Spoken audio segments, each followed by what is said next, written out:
Hello everybody, it's Mina. Hello. Today we're back with some more Great Ace Attorney, and I am here again with Argo and Sony. Hello. Hello. Hi. Hello friends. Where we last left off, we got a little closer to the truth, methinks. About what happened. And we're finally, I'm pretty sure gonna have the chance to talk to Miss Garrett. So it's gonna be exciting. Yes. Yeah. Yep. Perfect. Yes. My name is John Garridep. And I'm, I'm a juror and such like. It sounds like even she doesn't know if she's a housewife or a maid or what anymore. I don't know. It's gonna be me, right? Yeah. Court has decided your testimony is required in order to clarify matters in this case. Do you understand, madam? Yes, my lord. You will tell the court everything that took place in your household on the evening in question. And I warn you, do not attempt to hide the truth. I really like this. Some good music. Oh, dearie me. I guess this is the husband? Cool. Do I take him? Yeah, sure. Chin up, Joni. Nothing to worry about now. Yeah, there he is. Oh, I didn't know you were here, John.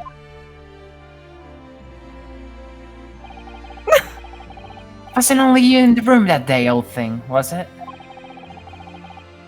Right, I think I ought to testify as well, don't you? But what about your knee, dear? Don't you worry about that. Hardly notice it. I'm not the sort of chap to leave a comrade face disciplinary action alone. Oh, John. They are so dumb, but I kind of love them. I presume you're Mr. John Garridep?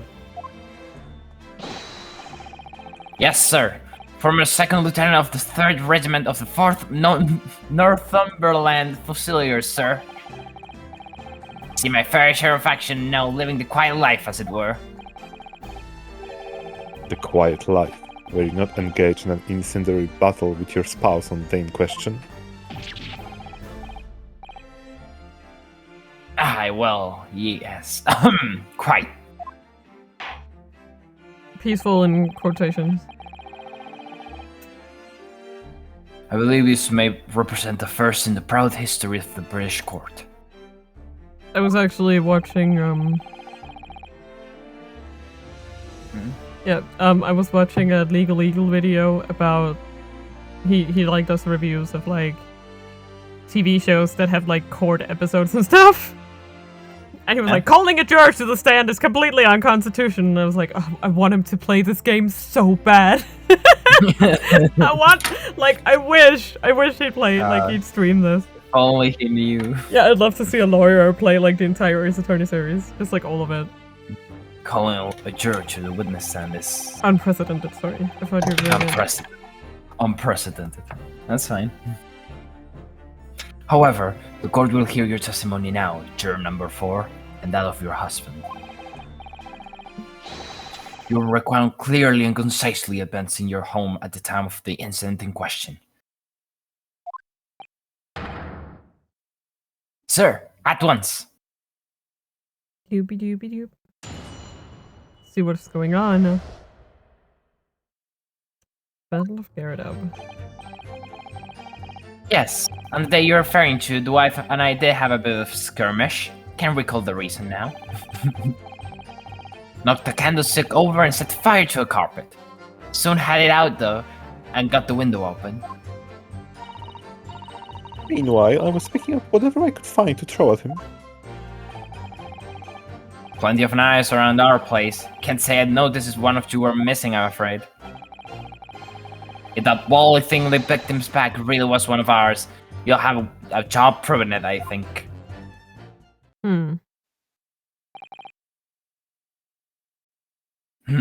Same. Sounds as though it was quite the battlefield in your household that evening. Although an entirely one-sided assault, it seems.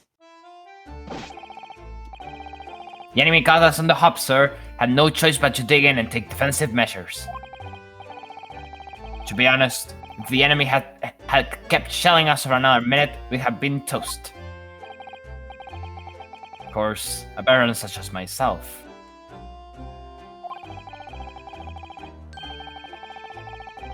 It's only too aware of that on every battlefield, you're just like gnat whiskers from death at any moment.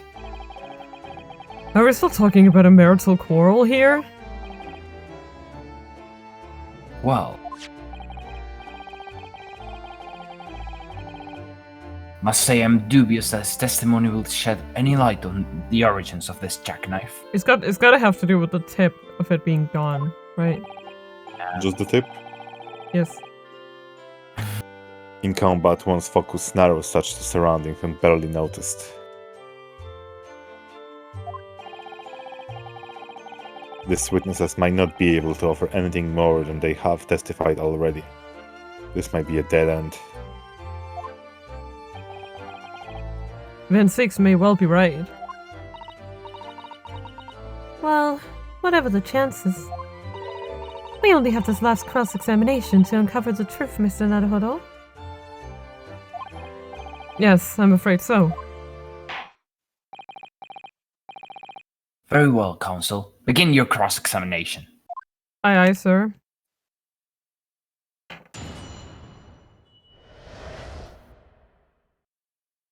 Alright now. Mata! The reason is what you told us yesterday, I believe. Yes, that's right. If I remember correctly. It all started because of a note that was tucked into the pages of a book belonging to Mr. Garridab. A rather passionate note, in fact. We're accusing him of cheating again! Yay! But Can't feel bad for him. Yeah, but Mrs. Garridab found the note, discovering her husband's little secret. And she gave him a mighty number of slaps across the face for it, too. Well, the sordid state of affairs. Hello, nerd. I say, when a chap says he can't recall such things, it's common decency not to drag it all up.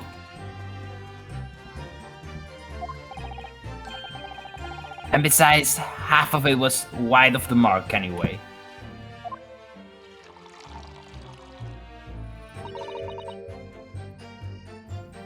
A likely story. These waters run very deep. And what transpires next after these multiple blows to the face? Knock your candle still over and set fire to the carpet. Soon head out though.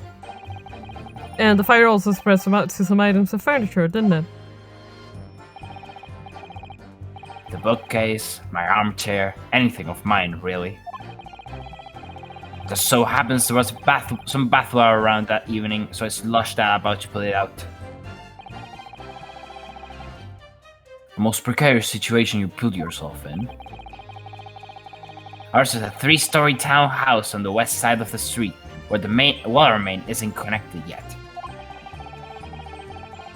Have to draw water from a public water pump during the day if you need any, you see. Not. That seems awful during winter. Yeah. Villagers are always moaning that they can't get any water at night. Although that little mustard Japanese man buys water in bottles, I believe. The defendant, Mr. Natsume, you mean? Yes, he receives a stipend for his studies, you know, from his home country. Can you imagine? being able to brew a pot of tea at all hours. He's obviously very well off.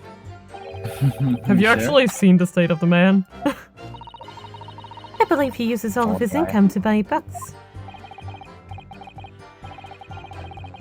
Well, anyway, the point is, I was able to douse the fire with water, fortunately enough. Okay. Oh, wow, I forgot I only had 2 lives. Even though the room was on fire? As far as I was concerned at the time, it was more important to extinguish my anger than the flames. When a woman wants to throw, she must throw. That is most certainly not true of a societal takedown, Mr. Naruhodo. How does she know I was thinking that? So, please cast your mind back and try to remember. Was the knife among the items that you threw at your husband that day? In all honesty, I don't recall. But I feel I must point out that I'm no monster. Let me see. Some bread, a cabbage, garlic, a towel, and a sponge, a napkin. Nani? What is it, sir? You have something to add, sir?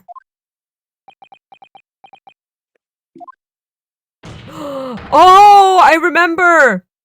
Sorry. Mr. Garrideb. Hey, don't shoot! Ah, sorry. I beg your pardon. It's the pipe. I remember. Hi! now. Did your wife's remark just now bring something to mind? I forgot all about it. Hi! Nothing of any significance, no. Just that the barrage of projectiles the old thing launched in my direction was somewhat more solid than she implies. Books, bricks, and the fire poker, I seem to recall. Ouch! Yeah. And the woman's aim is uncanny. She landed a direct hit with every ball. Oh, good grief, woman. We're not home now. This is a court of law. Like, save that for the bedroom. Yeah. Throwing team. Dear me. Ever so sorry, dear. What's she even doing with the teapot in here? And why does it just keep refilling itself? Honestly, John, I would never have thrown such things at you, obviously. You mean This- British this people is- don't carry around listen. teapots all Yeah, times? here. Also, listen, this is literally the same technology as the newspaper of Gregson. Of Yeah. Gregson. Well, They take a look bought them at this the then. same place! We gotta find that store. How do you suppose that happened? Yeah, the pipe. Yes. That's probably where it went. Don't you think? Your pipe, sir. Had this thing in my hand as usual at the time of the onslaught.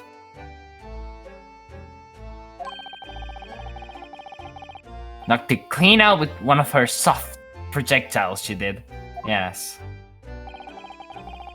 And when I went to pick the thing up, it was broken in two. I like to see a sponge do that sort of damage. I see. Your pipe was broken. I would never have been sent flying unless I was hit by something pretty solid. Anyway, I managed to bandage the thing up for now. Ah, you don't want to exaggerate, aren't you, dear? I wonder what we should make at this account. It's always important. Of course it is. I will not hesitate, bitch. The defense believes Mr. Garrett's remarks just now to be of great significance. Wow, I said that so perfectly. I'm so confident. These war veterans' wars only tell us one thing. I'm telling you, the fragment of the knife is in there. Betray a fiery wife, and pipes as well as hearts may be broken. Sentimental wisdom perhaps, but hardly worthy of adding to the formal testimony. Indeed, common sense, one might say. Don't leave me alone. might one? In that case, would you at least permit us to examine the pipe, sir? Well, I don't see why not. Oh, dearie me. There we go again, trying to Ingratiate? ingratiate Yeah, I don't know. yourself with a young lady. Oh my god, she's on the fucking defense, you idiot. I'm sorry. Very well. The court will accept the gentleman's pipe as evidence. Okay, I'm gonna look at it and we're gonna find the, we're gonna, I hope I didn't speak out of turn, Mr. Naruto. we're gonna find that fucking knife fragment in there. Oh, let's examine it. It looks to be in a sorry state with that bandage around it, doesn't it? But for some reason, it feels slightly ominous to me, like it's trying to shout out a warning. Probably because it's the same blue as Mr. Garradeb's dressing gown. I suppose it must have considerable sentimental value to Mr. Garradeb, given that he's gone to the trouble of repairing it like this. Either that, or he can't afford to replace it. Oh. Oh! Ah! Ah! Ah! Kind of a big tip. Oh yeah, that was a lot. I guess more, the pipe is just not very, that big. Yeah, it's very small. There's a small nick out of the bowl here. Look, it appears to have been made relatively recently. You see how there are little scrapes and dents all over it? It's clearly a well-loved pipe. Yes, you're right. It seems to have me recently that being well loved goes hand in hand with getting some battle scars. This particular nick is catching my eye, though. There's nothing else catching your eye, do? Because it's clearly new. There it is! Oh, something just twinkled inside the chamber of the pipe there. Yeah, okay, it's way smaller than it is on our screen, I think. Yes, I saw it. I guess the knife is bigger also. Yeah.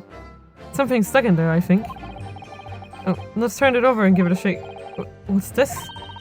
It's a tiny fragment of metal. It looks like the tip of a blade or something. The tip of a blade? Surely it couldn't be.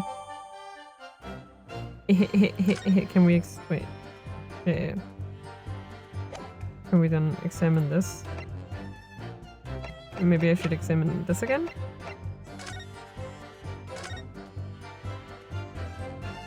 Yeah, now that I look at it again, it is actually missing quite a bit. Oh, look here, Mr. Naruto. Just at the tip, this piece of the blade appears to be missing. Wait, part of it's missing? I could be wrong, but I've just got a feeling. You remember this? Oh, that's a tiny fragment of metal that we found inside Mr. Garradeb's pipe. Yes, and just maybe. Oh my! It's a perfect fit. Somehow, I just knew it. Well, that solves that mystery. Okay. Has it updated it? Yeah, okay. I think you could have examined either one. It's a perfect fit. Yeah, it is. I was just feeling rather disappointed for you that your request was turned down. Ah. Oh, no, it's fine. Thanks to Sato-san, we have some new evidence to work with. We should examine it carefully. I did!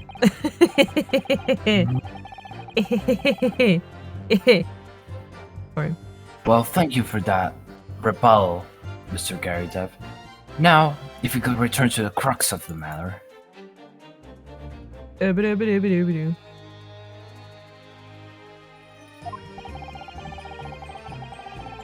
What can you tell the court about the knife used to attack the victim?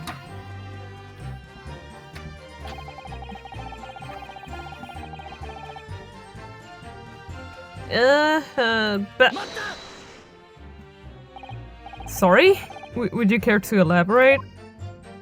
I thought you were Japanese, not Canadian. Nothing to say, really.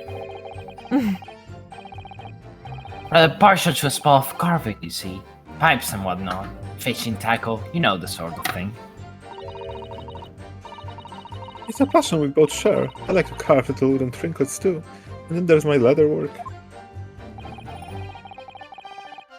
Sorry to say, we're always losing knives about the place, and we have dozens of the things. They sell them at the market sometimes, 20 for the price of 19. Needless to say, I'll snap them up. There's a trick! You're being tricked! Someone prefers to use two knives at meals sometimes too, instead of knife and fork. Now, John, we don't want people to think I'm some kind of savage! Here we go again with the scoldings. Why are they being so evasive? I imagine it's because they don't want to believe it. They can't bear the thought that it might have been one of their knives that injured the victim. Which is entirely understandable, of course. But still. Go on with your testimony, witnesses. Sir!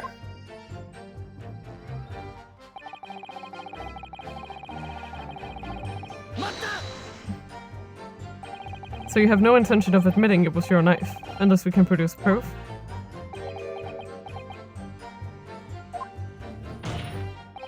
Even though there is no other credible possibility if Mr. Nasuma is innocent?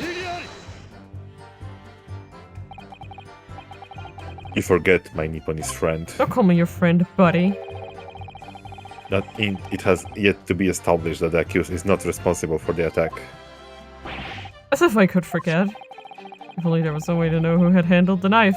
But I suppose wizardry like that is just a dream!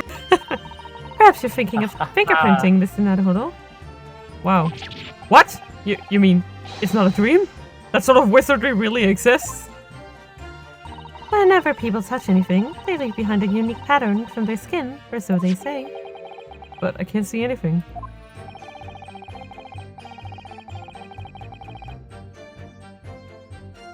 There are already countries in the world where those so-called fingerprints can be used as evidence.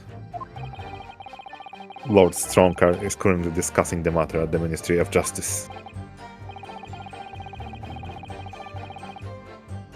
Yes, I believe we are rapidly approaching an era of scientific methods of investigation.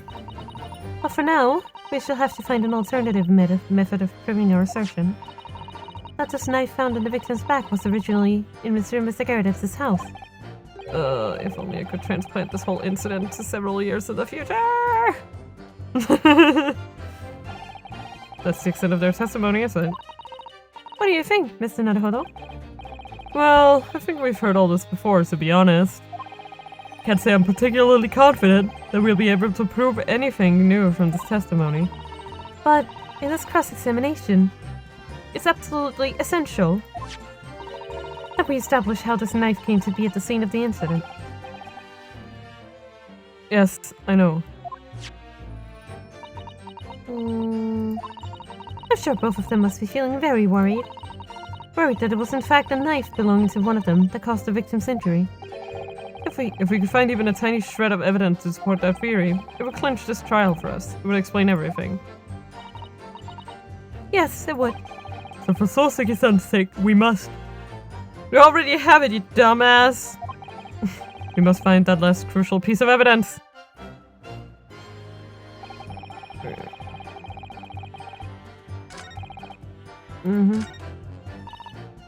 Okay. I'm not sure. Is it this one or this one? I think that one. This one? Alright, what does the last one say? It says, if that bally thing in the victim's bag really was one of ours, you'll have a job proving it, I think. I think this one. Okay. Might be both, but I think this one, yeah, because it's like talking about both the knife and it being theirs. I think it's this one we have to present. Yeah. Yeah, okay. We got it! Mr. Garredev, could I ask you to take a good look at this, please?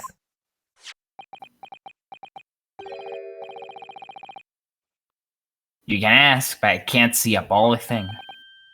You can't. Used to call me Dead back in the regiment, of course. That was some time ago now. Dude, I'm blind. Even when I'm trying to enjoy a large print book by the fire these days. I struggle to tell a B from a D and a P from a Q, to be honest. Oh, he does. Dear me, it's rather worrying being asked about every other letter in every other word. You must be very dizzy. That's funny. What is that? A tiny scrap of metal? Yes, sir. Yes, almost certainly from the tip of a blade. And what may appear at first to be just a tiny scrap is in fact a crucial piece of evidence. Oh yeah. Interesting. And where did the defense come by this evidence? It was lodged in the chamber of Mr. Garrett's pipe. My pipe, you say? By Jove. I wonder how that got there.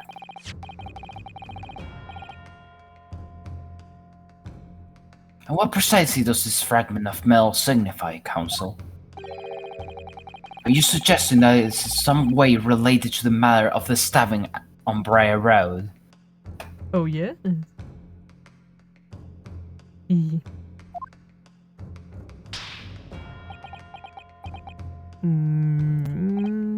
I am. What? When put together with another piece of evidence already in the court record, I believe this tiny fragment of metal will unravel the whole truth of this case, my lord. Oh, his poor robe. You appear rather confident in that extraordinary statement, Counsel. Very well then. Present the pertinent evidence to the court. What evidence, when paired with this fragment of metal, allegedly reveals the truth of this entire case? I'm not even gonna hesitate. I won't hesitate, bitch. This is the knife that was found in the victim's back. If you look closely, you will see that there is a small piece at the tip of the blade that is missing. Common issue with the inferior blades or unsavory street markets. But you just can't resist it. It's such a good deal. Criminals who use them regularly leave the tips lodged in their victims' bones. And what of this particular knife? No doubt the tip has suffered similar fate, now languishing somewhere near the spine of the victim. No, that's not the case. He's getting it.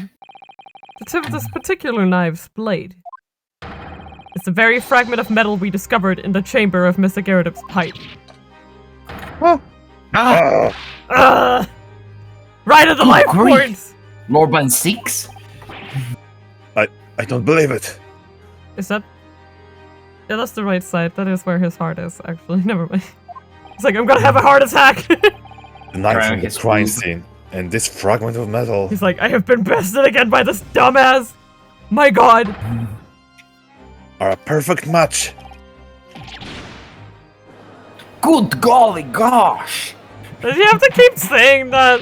He really is just Santa. Order! Order! Order! Is this some sort of Eastern sorcery? Hey! That pipe belongs to an Englishman, not me! Shut the fuck up! I didn't do anything! This is no magic, my lord. This is a miracle. A miracle? I think that's more fair. Yes. 7-6 has figured it out, has he? Count, explain this extraordinary coincidence at once. Yes, my lord. The crucial point we have to ask ourselves here is when did the fragment of metal find its way inside Mr. Garrett's pipe? Something that was clarified for us in the most recent witness testimony. Had this thing in my hand as usual at the time of the onslaught. Knocked it clean out one of their soft projectiles, she did. Yes. But I'd never been sent flying unless I was hit by something pretty solid.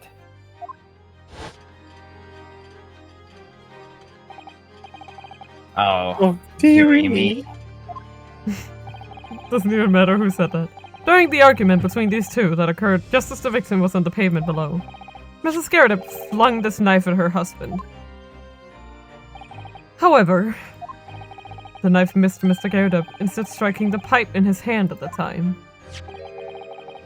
Which caused the tip to break off, of course. Good lord. Yes, and that is when the tiny tip of the blade found its way inside Mr. Garrett's pipe. The chances of that are 1,000,000 to 1. And yet, there's no other credible explanation for how the tip of the blade ended up in your pipe. Then, after losing its tip, the knife ricocheted off the pipe and flew out of the open window. Ah. In short, this knife, which fell from the window of the Gyarados house, is the very same knife that struck the victim in the middle of the pack on the street below. Oh gosh, oh dear, oh. She's standing on a crate! I didn't even notice! Because she's so sure. Oh, he's here again. Takes out my pen. It's a little mold crate. Yeah. It's a wine crate. Full-bodied theory, I'll give you that. But now... A complex bouquet of seemingly trivial points plausibly arranged to create an almost passable vintage. Is he eating it? Eat it. Allow me to toast my learned friend's characteristically Nipponese approach to bottling his argument. Sorry? But after all, this is just a theory. The bottle, I fear, is corked. Because you see, Oh, he does the leg.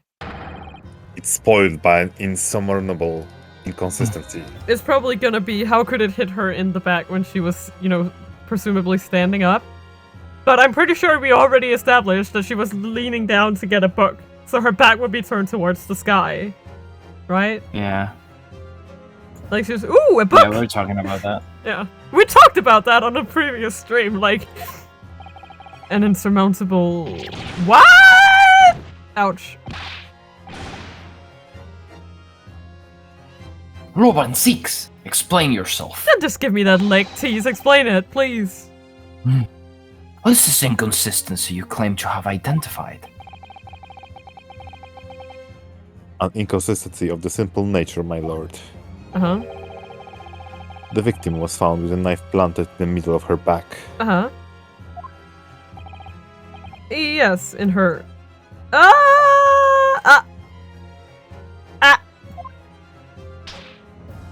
Oh! That's right! You silly little man! Oh, do you have to call me silly? That makes me feel kind of sad. Hmm. You have to call me silly. Can you Still, little man. Silly little man. Can you not just call me you, please? At that point, I would rather you call me Bruno, actually.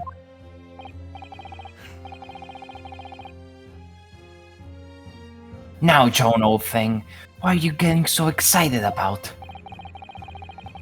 Let us consider the basics fact of the case once more. I see. Sorry, I just want to move Mr. Ducky a little. There we go.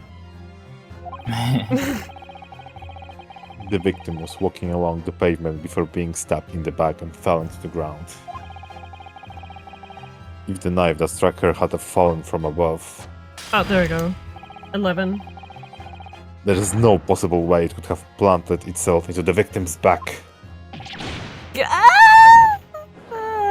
Owie, ow, ow. Owie, ow, ow. Order! Order! Quite right, you see, that's exactly right. If the knife had fallen on her from above, it would have struck her on the top of her head. I can explain. Well,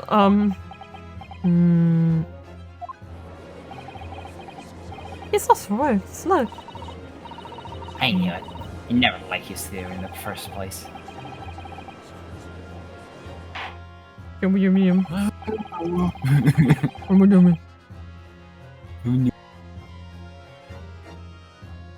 It will appear the defense has made a rather spectacular blunder. If a theory has even one inconsistency, it cannot stand. Your theory, my learned friend, is history. No, it ain't! I have the explanation already. We were so close. I could see the truth. I was so sure we were on the right track. But now the way has been blocked completely. By just one simple inconsistency. Or in other words... We simply need to eliminate that one inconsistency, and the theory will stand. Miss Sato! You mustn't worry, Mr. Naruhodo. You were just caught off guard, that's all. And your mind went blank. But if the path you were on is indeed correct, then a way will present itself. The key to this is in the court record, I'm sure. All the information you need is there.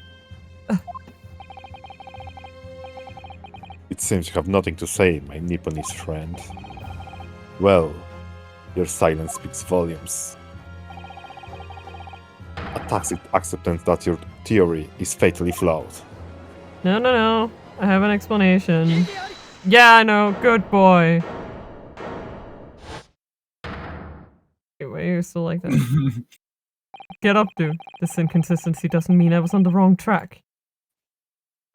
Come It on. means that I need to sharpen my mind and dig deeper for the truth. Mind Palace, it's a test! Yes. If the knife fell on the victim from above, there's no way that it could have hit her in the middle of her back. Under normal circumstances, that is. Yeah, but I'm just wondering, should I present the book or the photo? I think it's the photo, because she has it in her hand, right? What are you implying? Counsel? There's a piece of evidence in the court record that can explain this inconsistency. That can explain how the knife that fell from above could have pierced the victim's back. We already have the answer. Goodness! Utter madness. Let's go. Surely. This must be the last time. Counsel, present the evidence of which you speak. This is the last inconsistency. The final piece in the puzzle. If I can successfully make sense of this, the truth will be laid bare at last. The evidence that explains how the falling knife came to be lodged in the victim's back. Okay, so what is your favorite shoe? Is it this one? Or this one? I think the book. The book. Do we want to do a Because confidence? it was in the victim's hand. Yeah. Yeah, I'd save just in case. Oh, I forgot to save.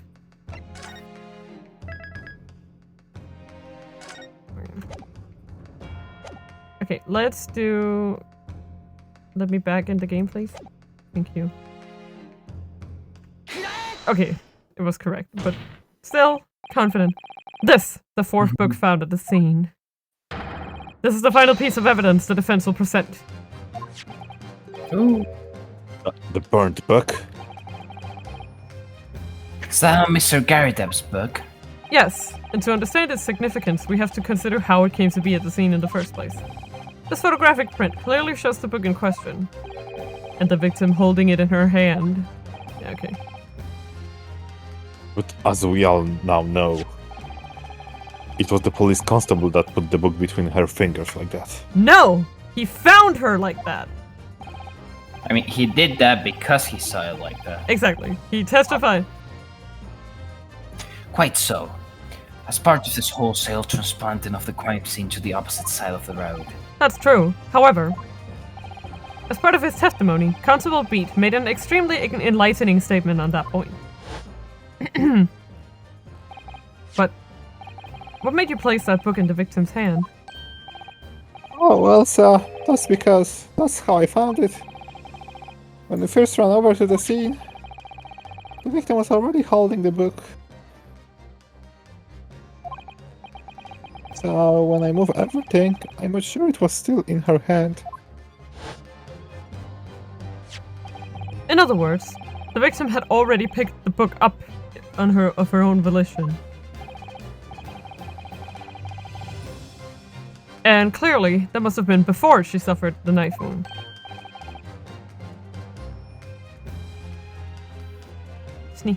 Sneak. Well, I should say so.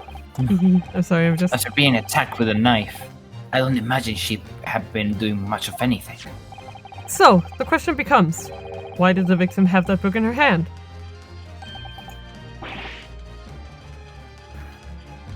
By Jingo. Jingo?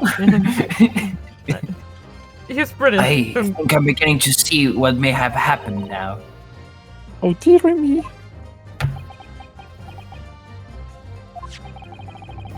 We know that the book fell from the top floor of the Garideb household onto the pavement below, at precisely the moment that the victim was walking past. Yes, at exactly that moment.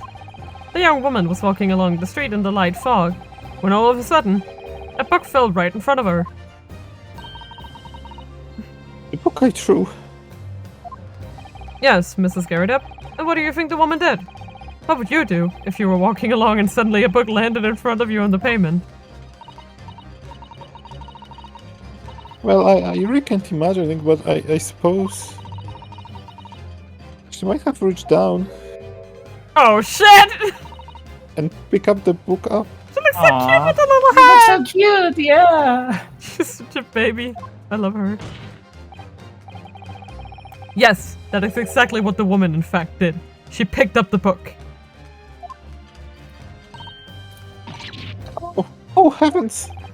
And when the woman reached down to pick the fallen book up, what position would her back have been in? Nope. That's right, facing the sky, completely and utterly defenseless. Then, the very next moment, while the woman was still bent over picking up the book. Ooh. Oh, the poor thing. Dead. The next shit, object no. fell from the room above, the jackknife, straight into the middle of her back.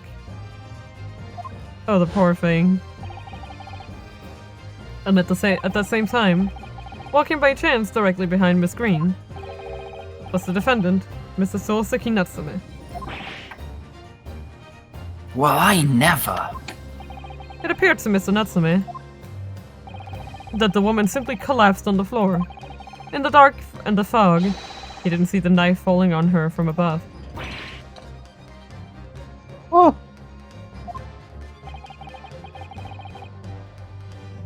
And from the other direction,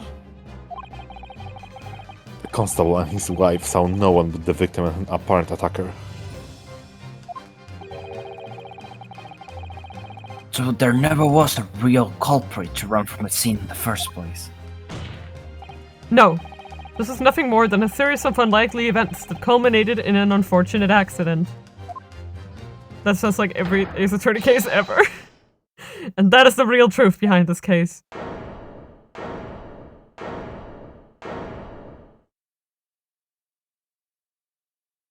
Well, Mr. and Mrs. Garrett.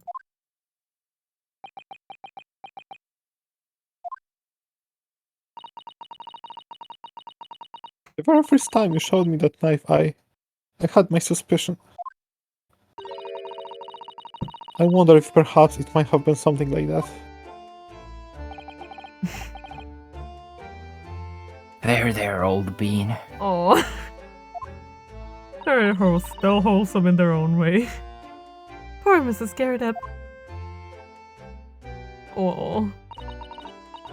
Of course, I never meant for anything of sort to happen, but it was all my fault, wasn't it?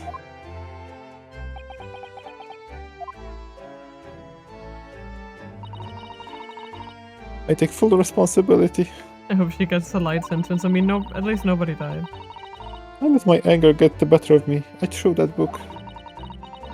And I threw that knife as well.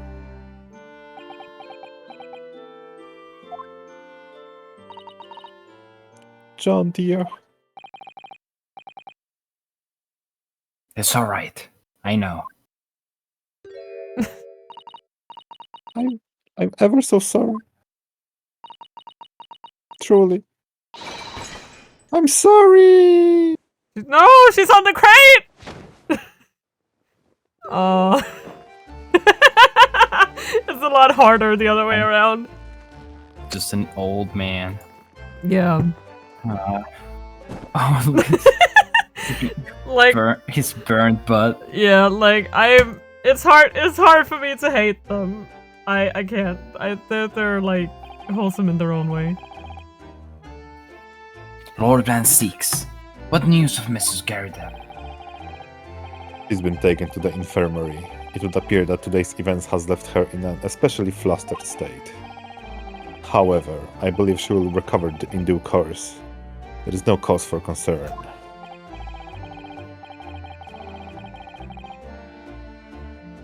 Yes, unbeknownst to themselves, they caused what could easily have been a terrible tragedy.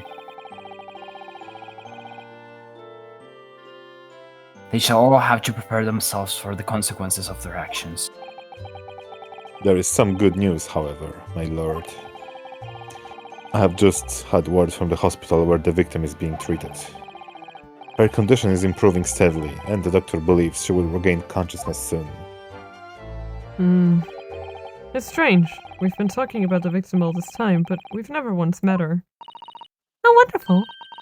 The woman is out of danger, it seems. Yes, that is good news. So, Mr. Soseki Natsume. What the fuck just happened? Yes. On behalf of my fellow countrymen, I would like to take this opportunity to beg your pardon, sir. You came from your distant eastern homeland to study our great British culture, and have been repaid with immeasurable unkindness. Please accept our heartfelt apologies. Thanks, Santa.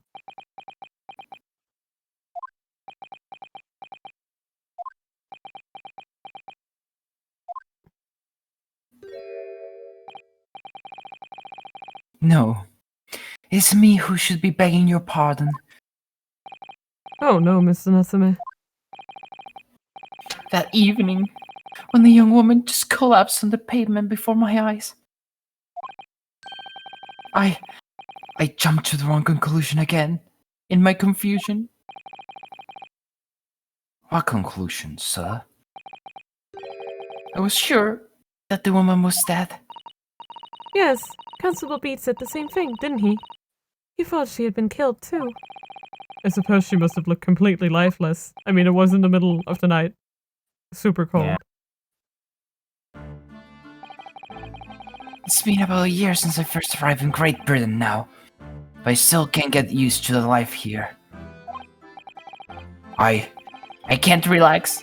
I'm sure there are evil spirits lurking in the fog, like they're hunting me. Poor Soseki-san. His imagination really has got the better of him. Yes, poor man. I mean, maybe he really is haunted, who knows? So when it happened, I thought the young woman had been taken by the fog spirits.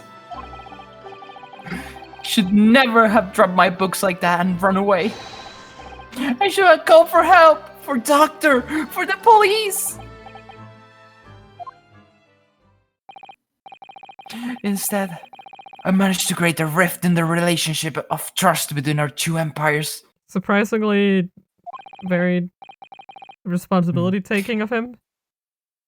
And for that, I'm truly sorry. Look at him saying in there. Yeah. The old man's still guilty, like, meh. Seat. One could indeed say that some sort of mischievous spirit has been at work here, I think.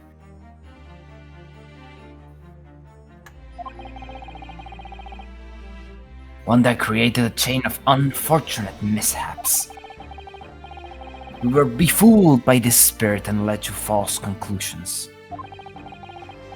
But thanks to Lord Ben Six and a young lawyer here from the east, that chain has now been broken and the spirits exorcised. How poetic. How poetic. It's very chill music, okay? I heartily commend you both. Oh!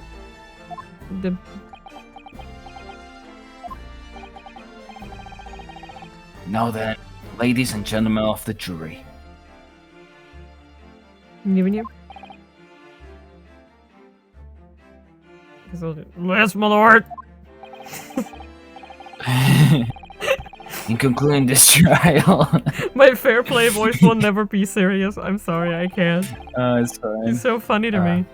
Such a funny little man. Are you ready to present your findings to the court? As the foreman of this jury, I can assure you we've reached a fair and just conclusion. I do declare, the truth can be extremely cruel at times. Well, I didn't suspect the woman next to me, that's for sure. Oh no! Sitting on the old bean while she's out of action, you know. for I know what her decision would be. Does this mean I finally be able to get out of here and start work? Well, it's about time. I say, I'll have a corker of a story to tell our grandchildren when they get home, won't I? Probably. Very well, ladies and gentlemen of the jury. I hereby demand your final decisions. Mr. Foreman, Yay. Yay!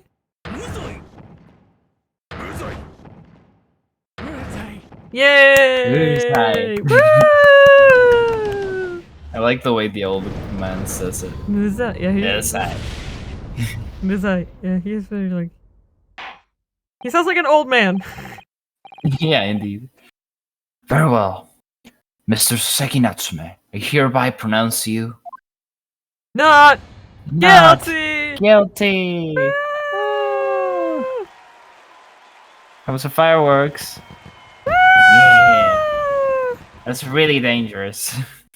I'm telling you. Oh, and you think the fire goblet is just whatever? But you draw the line Nah, at that's fireworks. okay. Yeah. you draw Yes. you draw the line at fireworks. You're fine with all the flying fire around this dude and his giant beard. And finally, Mr. Natsume. So that beer is fireproof. Oh, yes, Lord, sir. You're now a free man once more. It's my hope that you will continue to further Your education? your education in British culture. Yeah, the stream froze for a second. Oh, oops, sorry. May you never be brought before me.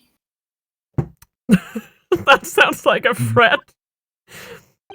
Like, if you get in here again, I'm gonna fucking scream. I'm gonna throw you into the fire. Myself. Oh yes, sir. Of course. Get another omnibus. We're going. Trial by fire. All my life, I swear I'll never set foot in a courtroom again. I swear to God. I swear to God. If I see you in this place again, I'm gonna cry. To sport the 2 tears. Thank you, counsels. Court is adjourned. Then he's like, he comes back the next day. So Naruhodo, someone blew up my house and they are blaming me. Someone killed 20 people, and I was just having to be there. And someone killed I was 20 sleeping. people while I was sleeping. Yeah, I was about to say that. 20th of February, 3/7. Oh, thank you to YDRGN for following. Sorry. As you can see, we have new noises now. Thank you so much for following. If you have anything you want me to call you other than your username, because I'm not sure how to pronounce that, just let me know. Okay, 20th February, 3:17 p.m. The Old Bailey defendants the antechamber. Oh, welcome. Can you not call me Locum, please? Please. Wait, you mean me? Of course. Is there another locum here? Is there even one? Mood. Compared to the original locum student, Mr. Naruhodo Esquire, your name has become rather short, hasn't it? What's wrong with using my actual name? Oh, at last. Oh, at last, I'm free! I'm free! Like, it really looked like Susie said that. Joyful, joyous, jubilant, jubilation! Heady, hearty happiness, hurrah! I love him. Oh, I am pleased. Mr. Natsume is delighted. Would it be so hard just to say that then? Locum, you did it! You saved me from the brink! Well, what happened to the poor woman was in no way your fault, after all. I'm just glad everyone can see that now. No, not that! Oh, I see. Lovely lawyer, locum lawyer! Yes? By the way, Do you think? I hope the stream is fine. Sorry. Now I'm getting all nervous because I can't listen. It's fine. Because I can't listen to it myself. I mean, as I said before, I just never got used to life here in Great Britain. Every time I look over my shoulder, I see foreigners. I see towering brick buildings. If one of you two can check the stream, let me know. Yeah, it seems fine on my end. Okay, you can hear people and everything. Yeah. Good. Sorry, it's just And from high up windows, I see them looking down at me, laughing. Look at that little hunchback. it's like the other day I had like my sounds were showing up fine, but they couldn't hear anything, and it was like, what? Huh? What am I supposed to do with that, you know? Oh dear, I'm sure it's all in your head, Mr. Nessamit.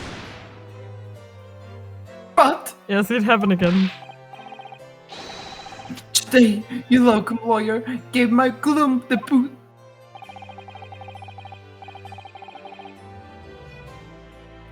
You stood firm behind that baronial bench before all those babbling British. British. You battled to the bitter end, laying bare the baffling truth. And when I beheld the blinding fireworks among the beams of the Bailey's roof, I bellowed, "Behold the best barrister ever born!" Well, that's very flattering, and we're very pleased for you. This has been me a wonderful anecdote to recount to my old friends in Japan. An anecdote? So what's to become of all my hard work? That's probably her luck, I think.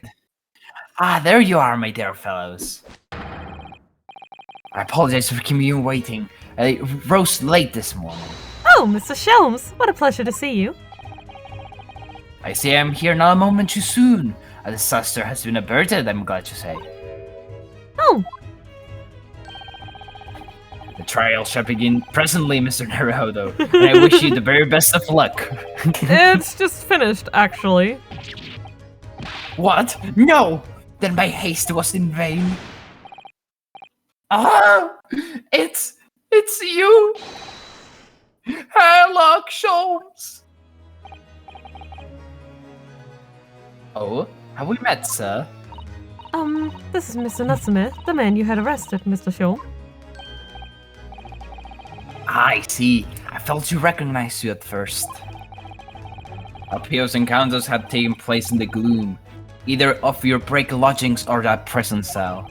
I simply couldn't place that curious face in the light. Charming.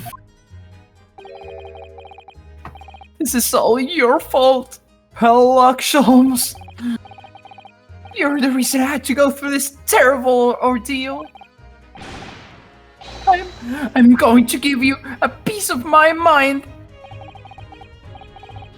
My apologies, sir, but I assure you, I have placed you now. You're the fellow who abandoned that poor young lady and ran off, are you not? Ah. It's like, ah. Has she been taken to a hospital more urgently? I feel perhaps she will have regained consciousness by now. Oh, But it was unavoidable, I'm sure. we're but human after all. Anyone would have been shaken by such an experience.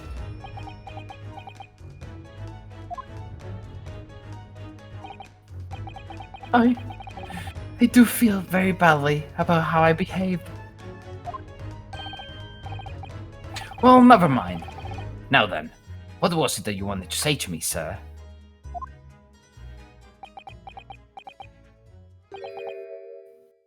Nothing.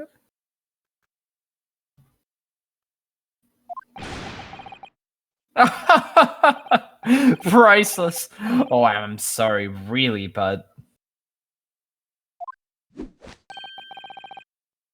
was quite priceless. Poor Souseki-san. Still, on the bright side, you had an extremely entertaining experience without paying a penny. Yeah. And it would seem you were not even found guilty.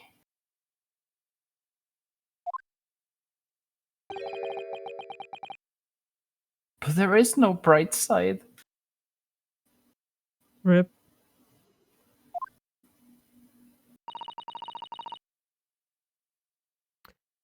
Whatever do you mean, Mr. Natsume? Even after this, I'm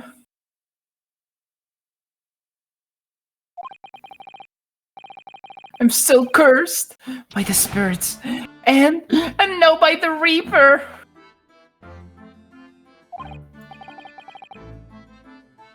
Oh, Lord Van Sakes. That guy.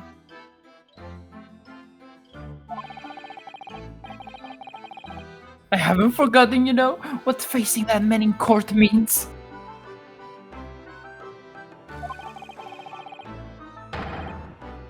Even if you're found not guilty, you're still doomed.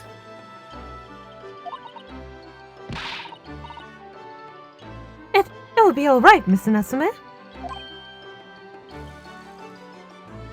Mm-hmm. If the Reaper appears trying to make trouble, I will protect you. Hiya! By me. Oh. With a perfectly Susato. executed Susato takedown. Much as I like being turned on my head, a bit of warning might be nice next time, Mrs. Sato. Please. Please,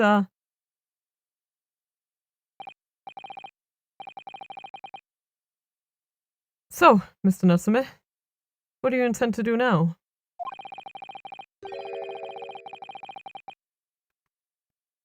You mentioned something about recounting your experiences to your friends back in Japan.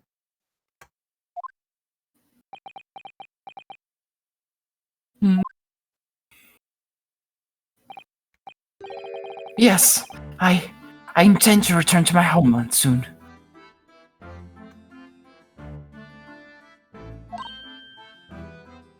Oh,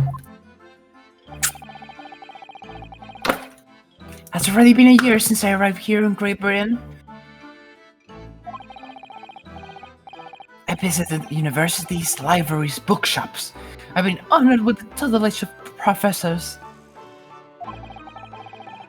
I've learned so much about the wealth of literature here, and the city it has shaped. And I've come to realize that it is my calling to sail home and tell my fellow countrymen about it. I see. that's very touching, Mr. Natsume.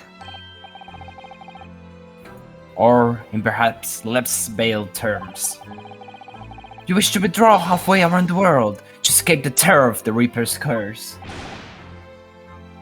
That's not it at all! I would. The more I learn of literature, the more this strange feeling claws at my insides. I feel compelled to return to my roots and attempt to pen a work of my own. Oh, I see. A work of literature by Souseki-san. Could be an interesting read. Wow! That's like a literary recommendation right there. Huh. And what about Miss Susato yourself, Mr. Naruhodo? Sorry? What about us? Will you return to Japan alongside your mustached compatriot? Why would we? A week has not yet passed since we arrived in London. And only now does it feel as though we have finally found our feet. And you're accommodated in a hotel at present, are you not? That's right, but we need to find lodgings before it bankrupts us. I've calculated we can only afford another 10 nights before our entire budget is exhausted. Well then, you could take my lodgings. Oh, the windowless room? Lilacs in windows more than makes up for with a floor, a ceiling, and walls. He's making a compelling argument. I mean, Great. He's not wrong. And of course, I'd be happy to leave behind the accursed evil spirit. Oh my, an evil spirit! I don't want to be with an evil spirit. Oh yes. It tries to suffocate you while you sleep. It's an infallible wake-up call. Are you sure you're not just having sleep paralysis? Maybe you should look into that. Well, we'll think about it, if that's alright. Perhaps I can offer you a more welcome alternative. Would you consider taking lodgings with me? Really? Oh my god! Well, a vacancy has conveniently presented itself. Though it is up in the attic, I might add. Are you sure it isn't just a storage loft? I spoke with the landlady this very morning on the matter of price, and Iris is cleaning the room as we speak. You must come at once. I presume you have no luggage to speak of. Oh, this is simply wonderful. What an honor to be invited to taking lodgings in the great detective's office's attic. I'm too overcome for words. So suggesting we look elsewhere is that then? Then it's settled. Iris will prepare my welcome dinner this evening. Is there gonna be chicken? I'm sorry. Anyway. And you must come too, Mr. Natsume. I insist. Aww. We're all a huge big family now. Yay. I don't know what to say, but thank you, and yes! Wonderful. Then I'll go and complete the paperwork for your formal release, Mr. Natsume. It shan't take long. Somebody's happy. Somebody's having a good time. Locum. Just call me Naruhodo, please. I knew that you wouldn't let me down. I'm truly delighted you have met you here in London. Likewise, Mr. Natsume. It's been a privilege meeting you too. It's a shame that we're going to have to say goodbye so soon.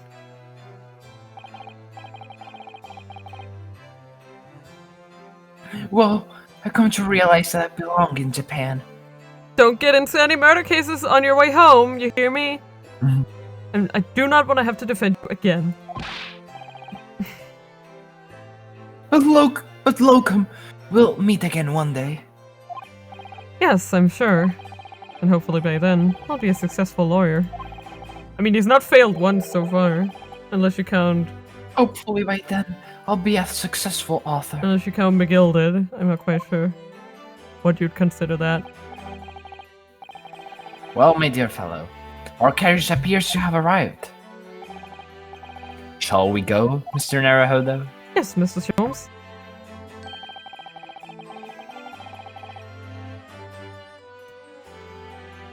I've little doubt Mr. Natsume will be released in time for dinner this evening. Cool. And so, with Soul Seekers Innocence successfully established, we rode with Mr. Sholmes to what was to become our new home, 221B Baker Street. So many twos. Oh, hey! I mean, it's definitely a room. 20th of February, 4:41 p.m., the attic room. It looks all nice and stuff. So this... You got a shovel, a ladder. Oh god, time for some arguments, I can hear it already. Yes, to be in our office. And yes. one window. Two windows if you count the one over on the right. 2 windows? Oh my god, this is fancy. Our office.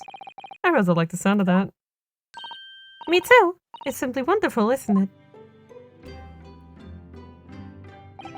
I hope you can see this, Kazuma. It's only a small step. But I'd like to think we're getting a little closer to your dream now. So, my dear fellows, do you like the place? Oh shit, he's without a jacket now. Oh, Mr. Look at Sholmes. him. Look at him. Ooh, boy. I love his I love his casual outfit. Yeah, it's so great. Like the jacketless look, like with the goggles, not on his face. His puffy hair. Yeah. Oh yeah. It's when I like pat it. Yeah, like wasn't it like that they designed it to look kind of like smoke? I think. Ooh. I think cool. I think that's what they were talking about in his like the inspirations for this version of Sherlock. Was his hair was supposed to sort of, at least the bangs were supposed to sort of resemble puffs of smoke because of the pipe, you know. Interesting. Oh, Mr. Sholmes. Yeah. Yes, thank you so much. It's a delightful room, Mr. Sholmes. I simply adore it. Good. I'm pleased to hear it. Iris and I are delighted to welcome you. I hope everyone's hungry.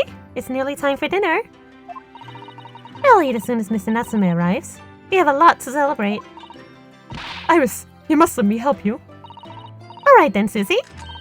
You can be in charge of this I'm sorry. Doing her voice is very hard. Won't Tevi come back? Iris, are you okay? No, I'm not. Splendid. Because I have to differentiate between these two. And that's hard! For someone who's an alto by nature. Doing Iris is so hard for me. She's like, So, Mr. Naruhodo, how does it feel to have your own office in the capital? it's very exciting, actually. I can't help wondering what adventures await us. Oh, those were precisely my sentiments when I first established my office at these premises. Until I discovered the dark truth about the city of London, that is. Okay, ways to just get ominous, but okay. It's like as soon as the children leave, okay, time to talk about stupid, dark shit. Sorry?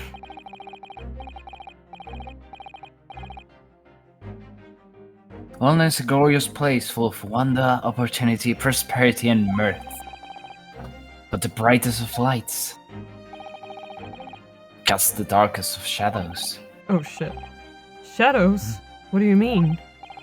It's always so weird to see Sherlock so serious. Yeah, like Hairlock, sorry. Ooh. Hell, yeah. Oh, no. Yeah, it's like you're just waiting for the Duke to come, you know? Like, is he just pulling my leg right now? Well, I believe you're well aware of the murkiness that lies behind London's facade already. So once again, Mr. Naruhodo.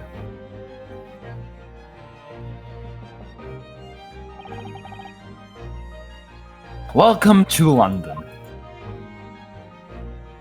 Yeah, like, especially I feel like he looks way more serious when he's just looking straight at you. It's really like, stare. Of course, at the time, I had no idea of the significance of those words Mr. Sholmes so casually spoke.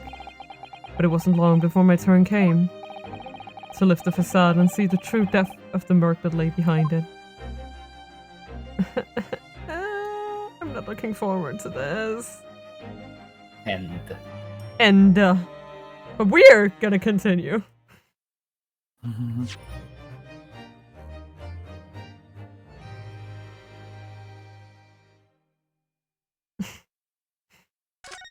Sorry, Tippy is sending me screenshots. And talking about ships. It's like, god damn it. Oh god, the Hound of the Baskervilles, huh? Venture of the unspeakable story. A hound it was, but not such a hound as any mortal has ever seen. Its eyes glowed with a smoldering glare. The whole of its ox-sized body was outlined in white-hot flames. Oh gee. Yes. Okay, well, let's see.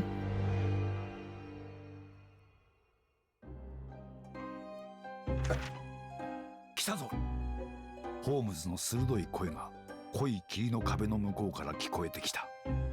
私は霧のまとわりつく拳銃の撃鉄を起こして息を潜めて待った。Hi, Dominique Arson. 静寂。そしてその瞬間は突然訪れた。霧の中から見たこともない巨大な獣が私の目の前に躍り出たのだ。それは確かに犬だった。しかし明らかに尋常ではなかった。目はこうこうと燃え上がり、猛牛ほどもある体躯に獰猛な青白い炎をまとっている。地を這うような息遣いとうなり声、私はあまりの恐怖に震え上がった。見たまえワトソン。ホームズは魔獣を見据えて言い放った。こいつこそバスカビル家に代々語り継がれる伝説の魔剣なのだ。What a story, huh? Oh god. Our first 2 months in London passed by in a flash. And that disconcerting courtroom experience we were first thrown into the day we arrived in the country. And in Sosekisan's terrible ordeal that had followed closely behind, we had emerged victorious. However, there then came an abrupt end to our opportunities to appear in court. Which was hardly surprising, of course, since I was nothing more than an amateur, an unknown student of law from a faraway land. So life in our little office was very quiet. That is, until it was shattered one day by that fateful telegram. Oh shit. Thank you for coming by, Mr. Arson. Hehe. I hope you will have a good time. We are diving into some cases today. Okay, 15th of April, 9:13 a.m. Naruhodo's Legal Consultancy. Knock, knock, knock. Oh, look! That morning, I was woken by the unreserved knocking on the door by the telegram boy. But after he'd gone, Sasato-san's behavior became very obviously strange. Sasato-san? Yes! Is it time to leave for court already? Oh gee, you okay there, Susie? Let me see. What case is it today? Yep. I don't think I'm scheduled to defend anyone at the moment, am I? Oh, no, of course not. How silly of me. But I think Iris said that she would make us breakfast this morning. So shall we go down to Mrs. Jones's suite? Yes. Iris makes the most delicious breakfast food. She does, doesn't she? And once our bellies are full, we can leave for court in fighting fit form. But we're not... Let me see. What case is it today? Here we go again. Susie? Are you okay? So, what was it about? The telegram that was delivered this morning, I mean. Oh, a telegram? I don't know what you're talking about. Kinda weird. Sorry, but you're not gonna get away with that. Well, I didn't think I would. Actually, don't give it a moment's thought. It's nothing. Nothing interesting. Boring, in fact. It's just a boring old telegram. That's 3 times now that she's tried and failed to convince me it was nothing. I promise that I'll tell you about it at some point. Alright, I understand. Okay. Why are you being so secretive, Susie? Stop that! I suppose Soseki-san will have a ride back in Japan by now, won't he? Yes, I should think so. He left immediately after that terrible ordeal. Which would mean he should have completed the voyage already, or he'd be just a few days away. A fortnight ago, we had a very long telegram from him, do you remember? Complaining of seasickness? Cute. But by and large, it seems the voyage has been going well. Is something wrong, Naruhodo-san? I was just wondering, what might have become of Soseki-san had he stayed in London, that's all. I actually find it very interesting that they, the English translation seems to differentiate between when they're talking English and when they're talking Japanese. Yeah, so when he's in front, when he's in front of foreigners, he'll say Miss Sasato. But here he's saying Sasato-san because it's just the two of them and they're probably talking in Japanese. I don't know. I just thought that was kind of neat. I've been noticing it. I've been noticing it and wondering when I should bring it up. It's a neat detail. Yeah, exactly. Like that they really went for the effort of doing that. You mean, as regards Lord Vinceeks, the Reaper? Yes, I can't help wondering if seasickness would have paled into insignificance in that case.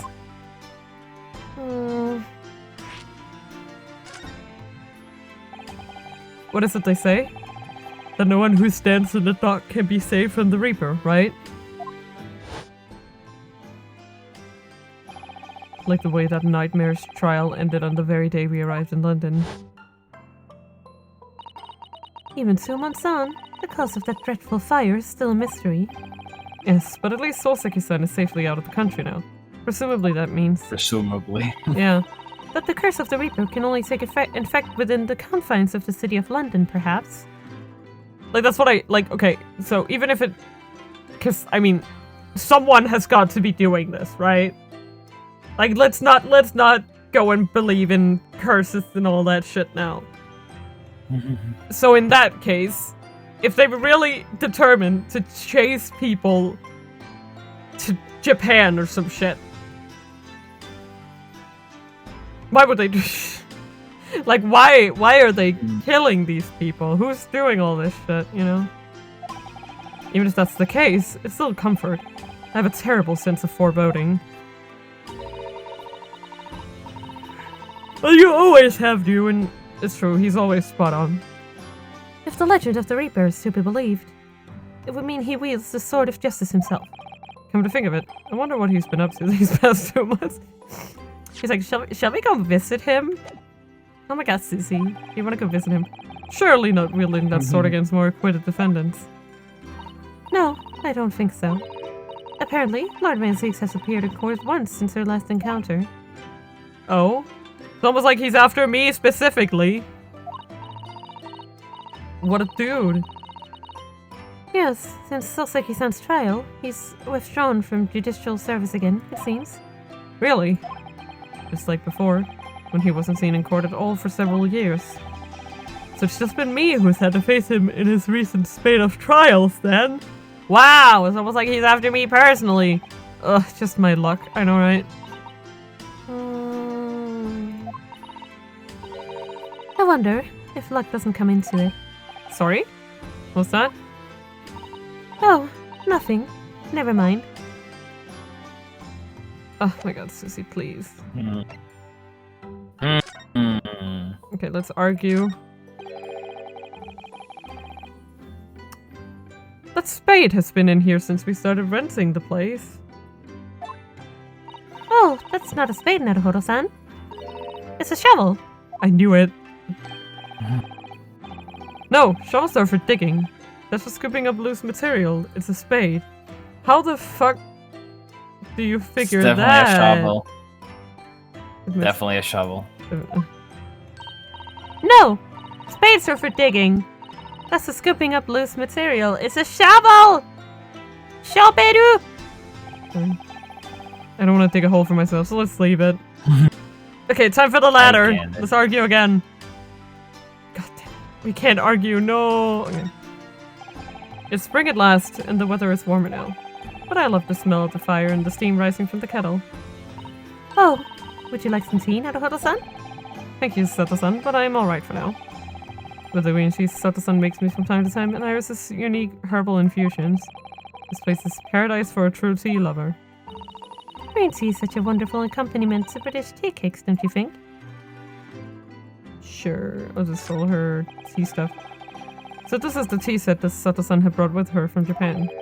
Let's hope she hasn't noticed me slipping sugar and milk into my cup when she makes it. It's just so bitter. Tea is a drink to be enjoyed, Naruhodo-san. You really don't have to force yourself to drink it, you know? I don't like to see you screw up your face so. She noticed. Mop! Yeah. Window. Mop. Oh, there is the Daruma. Oh, the Daruma doll I brought with me from home. Still with only one eye colored in. I said I'd color the other eye once I won my first court case here in Britain, but... But you have one, haven't you? Twice, in fact. Because I feel as though I'm still lacking as a lawyer. I'll tell you what. Why don't you color the other eye in once you think I'm a proper, fully fledged lawyer? If you insist. My desk. We've only been here in London for about 2 months, but my desk is starting to look a little messy. Oh, little messy? You could tidy it up once in a while. Doesn't look messy at all to me. Sato-san, I always say, making a mess is a small sacrifice to pay for being able to further your studies. And time spent tidying up is time you can't devote to the same cause. And time spent on ridiculous arguments It's time that could be better spent on some simple housework. She wins, but I'm supposed to be the lawyer here. I love her. Oh. He also has scales. Oh, this must be the telegram. Let's see. Ah! No! You mustn't look at that! Not under any circumstances!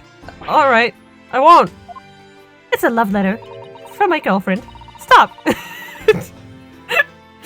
Sorry.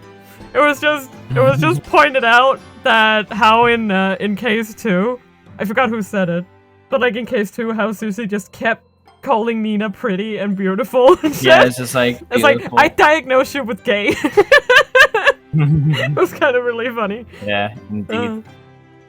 I'm sorry, Naruhodo-san, but you can be very mischievous at times.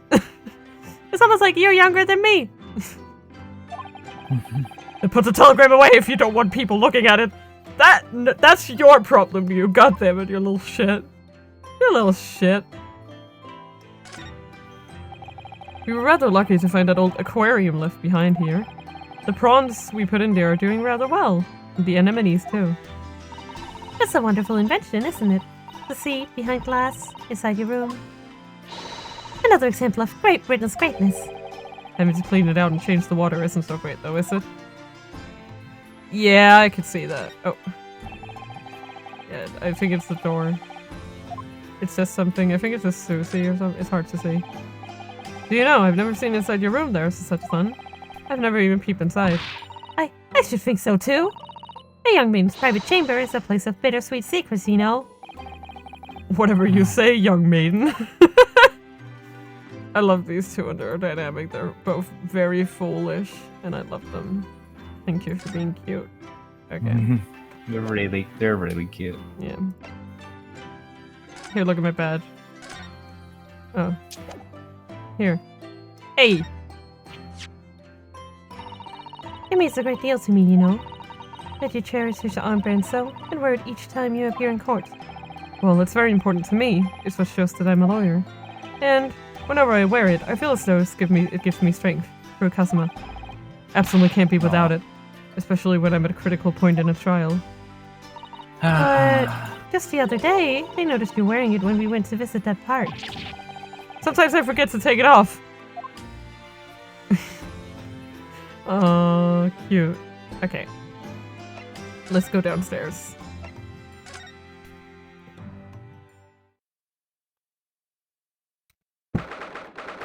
Yep, looks the same as ever. 15th of April, Sholmes' suite. Morning, Runo. Morning, Susie. What is this horrible sound?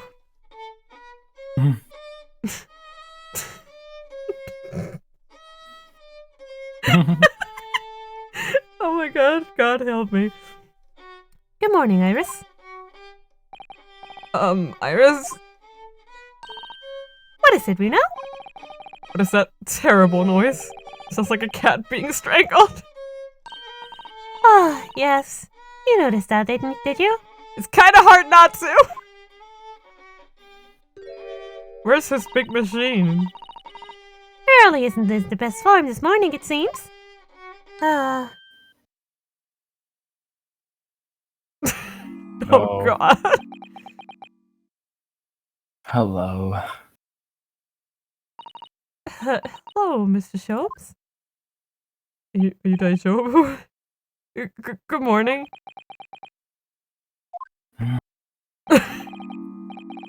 A good morning to die, perhaps. Is he like manio depressive? Because that's kind of the what can you say? The He's just me in the development we're talking about. He's very woo, you know. Yeah. Has something happened, Mr. Sholmes?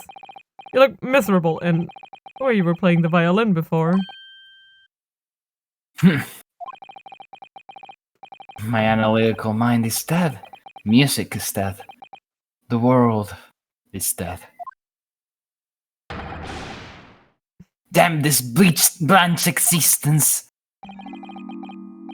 That's all it is, my dear fellow. Nothing of consequence. Oh, I'm afraid I don't understand. Me neither. Well, oh. Well, Iris, isn't it time we ate? Some dry toast and insipid coffee for me. If it's not too much trouble. That's Waka! Oh, This little it's bow Waka! tie. Oh, look, it's Waka! In a conspicuous It's cat door. It's Waka. It's Waka! Look. It's Waka. Good morning, boy. Meow. There must be some sort of tiny door for cats to use. It's called a cat door. But how did it get there? Well then, everyone. Time for breakfast. Oh, wonderful. Let me help you, Iris. It will indeed be a fine day to die. Oh, I knew something looked different. He lost his toy and now he's sad. Something's missing from Mr. Sholmes' desk.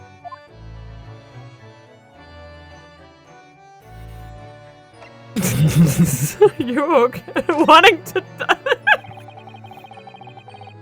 You seem to be very unhappy this morning, Mr. Sholmes. Are you okay, dude? What's happened? Used to be the case that in my hands.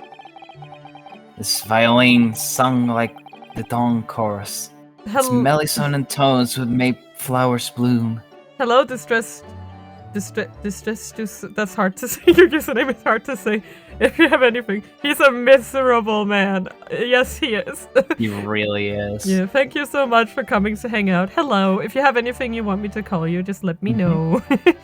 Okay. It would? I'm sorry. There should be But now, the muses are unamused with me. Ha, The that's goddess funny. of music has thrown me over. The muses are unamused. Distressed is fine. Okay, hello. Welcome to the chat. Whatever do you mean, Mr. Sholmes?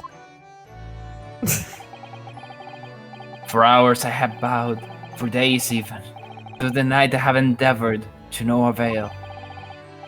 That sound, my tone, is lost. The brilliant, clear, unwavering tone, gone forever. No more recitals of unbridled emotion. Well, you haven't been practicing much lately, have you, Hurley? Nope.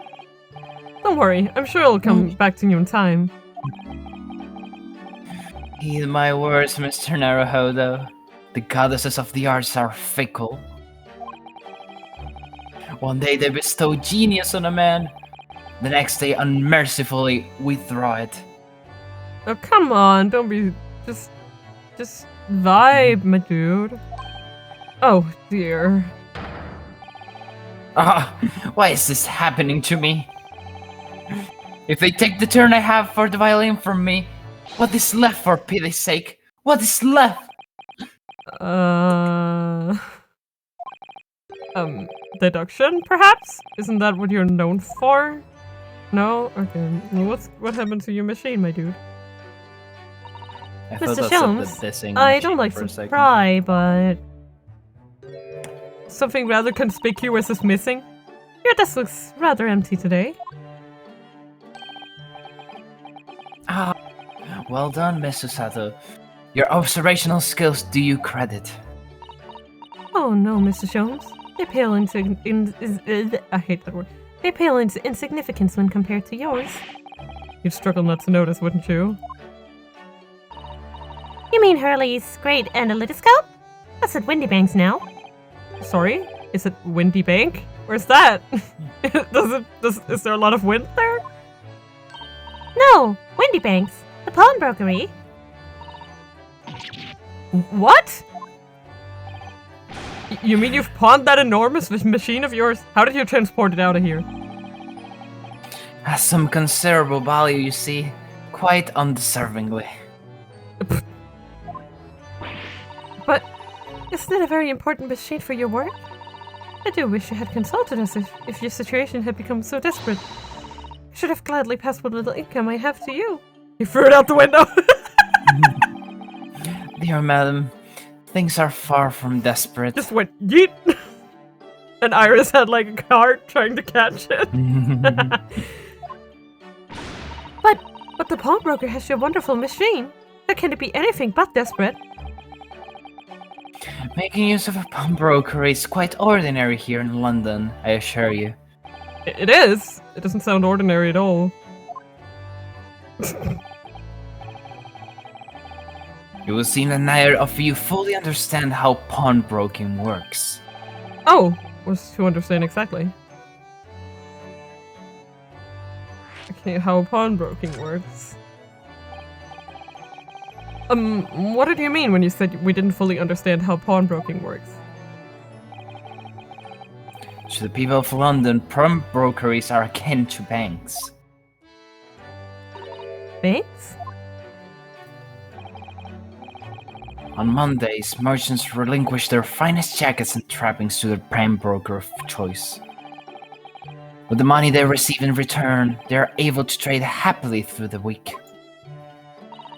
And then on Saturdays, they go to recover their things using the money they've earned. I had no idea. This has been a fascinating lesson for us. Everyone does it, you see? Especially people in inner London. Should they have the money to spare, they would purchase another fine jacket. Not to wear, obviously, but to pawn. Free should money. they need that right. Free money. Yeah. Yeah. Oh, how ingenious! So whenever they have something that's getting in the way, we leave it in with the banks, you see? Pawnbrokery can be followed as an extremely secure vault. Who would have thought that even pawnbrokers are different here in Great Britain? Of course. You have to watch Hurley with it. Sometimes he pawns things he really shouldn't. Don't you, Hurley? I'm guessing he pawned something he really wants back. Oh, okay. I'm thinking. What does it matter?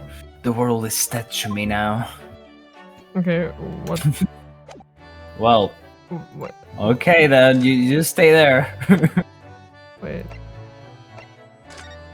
Iris?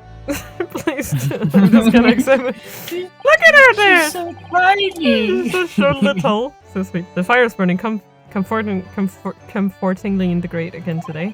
There's a very different feeling to a Japanese hibachi somehow. Oh, look at that photographic print of a lady displayed on the mantelpiece. Could it be? Yes, it must be. It's the woman. Oh, how exciting. Is that supposed to mean something to me? Ah, yes. The woman? The woman. I got an achievement for that. I'm guessing they mean Irene, right? Irene Yeah, Adler. I was thinking that. Yeah. So some really cool fan art designs for what Irene would look like in DGS. Oh yeah, I've That was seen really those. cool. The woman, the only one in London. I mean, there are only The like, one. according to the jury poll, there are only 20 people in London anyways. Yeah. Come to think of it, I haven't seen Iris doing much writing recently, but there's paper already set up in the typewriter. Look, as if she's about to start. That reminds me, when I mentioned that Iris was in the process of writing a full-fledged novel, Mr. Nutsume was most impressed. Ah yes, Mr. Natsume. I hope he isn't dead. That's what I'll be doing too once I'm back in Japan, he said through tightly clenched fist and teeth. Sounds like something he would do. That's a charming little white shelf, and full of charming little bottles too. But the contents of them aren't quite so charming, it seems. Science is the future, Mr. Naruhodo. You can't deny it. Can't deny! I'm saving my money so that I can buy some chemistry apparatus as well. Law, chemistry, takedown throws. What diverse skills you boast, Mr. Sato. As useful as they are, I'm not sure that my throwing skills are worthy of inclusion in that list. I don't know. Really? Really? There's this beautiful tea set is there on the table as usual. A cup of one of her special herbal blends always help me to relax when I'm feeling the strain. The English pastime of tea has many similarities with our own tea ceremony customs, don't you think? It's the idea of hospitality behind it. That's the essence of tea. It's also just delicious. This is where Iris notes down ideas, isn't it? Let's see. What does it say today? Ah! The Boscombe Valley Mystery. Oh, how intriguing. It must be the title of Iris' latest work. Oh my! I wonder what fantastic tale awaits us. Seto-san looks like an angel, but I bet she's dreaming of the most unsavory crime you could imagine. Oh god. Do you have to... Okay. Let's just... These are all mementos of Mr. Sholmes' past cases, I so think. scared of her all the time. He's like, ah, she's gonna kill me one day, ah! If he'd been involved in my I don't know case. what she's thinking. Yeah. I wonder if the beefsteak from the Carnival would be on display. I hope it's been thrown out by now, please. A mysterious shoe, a curious hammer, some mysterious dancing men, a bust of Napoleon. Oh, what an entrancing collection. Looks like an untidy assortment of junk to me, rather like what's on my own shelves. Well, you really ought to learn to keep your things in order, Mr. Naruhodo. No favorites isn't there at all. I think Sherlock would have eaten the steak, to be fair. Yeah, he would have probably just kept the plate. Let's be real. Even if it was cold, he's just like, like in a single bite. Yeah. There's all sorts on these shelves. Chemistry apparatus, books, papers, and lots of things I've never seen before. It's all heaped up so high I can't help feeling that the whole lot is gonna topple down at any moment. Oh, it is such a charmingly untidy collection of paraphernalia, isn't it? It just looks messy to me, like my desk. But you, Mr. Naruhodo, must learn to tidy up after yourself. No favorites isn't there then. Yay! Oh. I really wanna. I think he stole this from that scene. Where's the pipe here? Look at Mr. Sholmes' desk. It's completely clear. Isn't that enormous machine usually on it? We can never hope to understand what goes on in the great detective's mind, Mr. Naruhodo. Why, next time we're invited, we may find he's vacated the entire suite. That's scarily plausible, actually. Not okay. Okay. Well, I guess we'll look. Just standing there. Just standing there is like, are you done? Ray's just walking around the room, just like looking at everything. It looks like that huge metal chest is being used as a table for tea and coffee. It seems very sturdy, with an equally sturdy lock. Mr. Naruhodo, you mustn't go around opening things. I always have to keep an eye on you, don't I? You're very mischievous. How did you come to that conclusion? Cause you are! you picked up a... Let's not forget the time you just picked up a fucking gun. Okay, we'll talk to you, Iris. It's fine. Wagahai. Sure. Mr. Nosimus Cat seems to have settled into his new home, then. Oh, yes. And I've become very attached to little Waggy. Free gun! I know, right? Free gun! Waggy. We appear his previous owner is completely forgotten to him. Cats are unfeeling creatures. Their mews as empty as the hearts of the muses. God damn it, Sholmes. Chill out. While you're taking it. Aww. So cute. If Mr. Natsume had no intention of taking Waggy back to Japan, I wonder why you kept him in the first place. Waggy. Waggy? Waggy, Waggy. I love that. I expect he would have taken him if he could. But pets are strictly forbidden aboard steamships in our experience. And for good reason. Terrible things can happen if the rules of passage are not obeyed. Kitty cam! I know, right? Can we just have a Wagahai cam, please? Well, I don't mind. They're just hanging on. It's just... Meow. Meow. Aww. Because Waggy is adorable. Aww. You can see his toe beans. Right there. Yeah, toe beans. Toe beans on one side. I see them. Toe beans. Yes, he really is. Oh yes, what about the door? I don't remember seeing that tiny thing in the main door before. Where did that come from? Oh, you noticed? You are observant, Bruno. Look! I use this. It's my latest invention. What is that? I call it the cat flabbermat. Her The famous cat flappinator. yeah, it's just like, what is this Phineas and Ferb shit? Gosh, a machine for making doors just for cats? Yep. That's right. It can make a cat flap for a little furry friend like Wacky in seconds. And it can do it in any door at all, no matter what it's made of. It's very powerful, you see. Wouldn't it have been quicker to just make the cat flap rather than making a machine to make the cat flap? You don't get it! Well, yes, maybe, but now I can make cat flaps anywhere I like. Oh, I think it's wonderful. Oh, oops. You must make one for us in the door of our office upstairs, Iris. She really knows how to come up with unconventional inventions, this girl. Hmm. Oh god. God damn it, girl. Oh. Oh, what was that? Wakahai?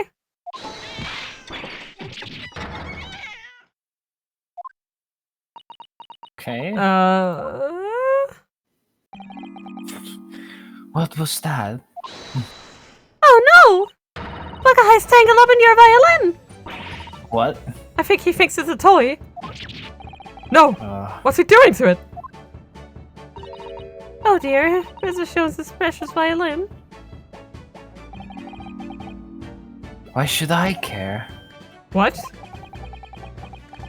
I shouldn't be surprised. The cat is a more accomplished musician than I now. God damn it, dude. He's not okay. Mr. Shums really is in poor spirit, isn't he? Well, anyway, I'll put it back where it lives. Shall I, Hurley? Out of the cat's reach, if possible. Maybe we should assess the damage. Over here? Oh, yeah, there it is. So this is the violin, is it? It's a Stradivarius, one of the finest violins in the world, made by the renowned Italian luthier Antonio Stradivari. Oh, I see. It doesn't really look like anything special to me. I happened upon it covered in dust, languishing in a pawn shop down a nondescript back alley. He's fine, I think. I The hope so too. broker had no idea of its value, so I was able to purchase it for a mere 55 shillings. How honorable of you. And until today, it has been my faithful companion in every great Paganini-inspired performance I have made. I ask you, is there reason to live in a world devoid of music? To tolerate this blind existence? No! There is none.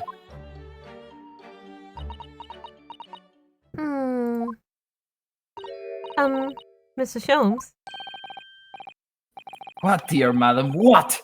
My thoughts are preoccupied with fancies of release from this dull routine. Well, it's about the violin. It looked very different to normal, don't you think? What do you mean, Miss Sasato? Oh! Susie's right! Yes! The tone of the wood is completely different. And that's not all. I'm sure there was no crack here before. Wait, it's not even the right size, is it?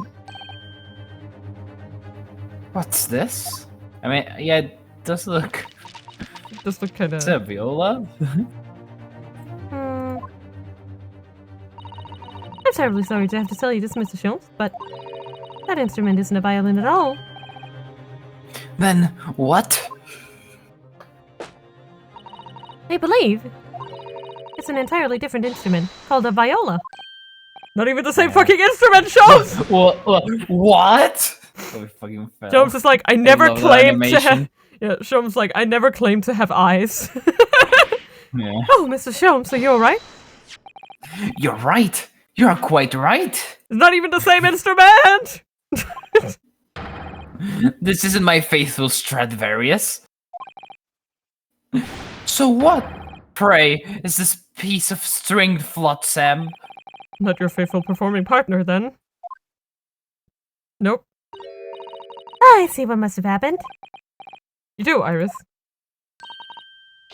This is just a simple mix-up. It's a mix-up. Sounds like Iris might be able to tell us exactly what's happened if we ask her. Feels like a scam to me. What is it, Iris? Have all the answers, Iris. Thank you, Iris, for being the smartest girl on the planet. The dog is really, really on point right now. Because I really like her theme. What do you mean by a mix-up, Iris? Yeah. Well, you see, this violin. Sorry, this viola, I mean. Was at Windbangs until last week. The duck is vibing. Yeah, I know! That's why we put it there. That's why we put Mr. Ducky there. He's vibing. At the pawnbrokers? Now Mr. Sholmes' beloved musical partner. No! There's a proverb from the East, with which you are no doubt familiar, my dear fellows. Always let a beloved child travel. Yes, indeed. So you sent your beloved violin to the pawnbrokers in the hope that it would experience personal growth. Oh, what a wonderful idea. What? Personal growth. Alright. Last week I pawned my great analytoscope in order to release my precious instrument. But it would appear Mr. Windybank mistakenly furnished me with his tawdry fiddle instead. Well, my ears cannot be deceived by the whole timbre of this piece of timber. No, but your every sense was deceived by the fact that it just had strings. Pshaw! A fine state of affairs this is. And why I always say, Mr. Naruto, though. Never trust a pawnbroker. They will try to fiddle you every time. Can we stop Fiddle saying with a fiddle. ding-dong diddlers? But earlier you told us that you could think of a pawnbrokery as an extremely secure vault. Sholmes will come back with a brown banjo. Yep!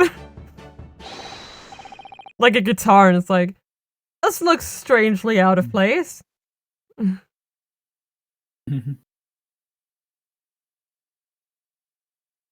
Come, Mr. Naruto, dilly-dallying will get you nowhere. The ding-dong diddlers. Ding dong diggly doo. Wait, sorry?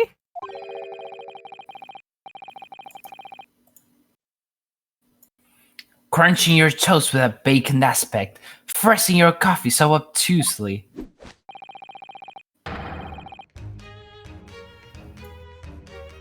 Oh, sorry. Give me a second. It's okay. Are you not a little embarrassed by your own conduct, considering the urgency with which we are faced? The case of the ding-dong diddlers. We must miss Mr. Winterbank's brokery at once. That's right, isn't it, Mr. Sholmes? Precisely, Mrs. Sato, without a moment's delay. But I haven't finished my bacon and egg, is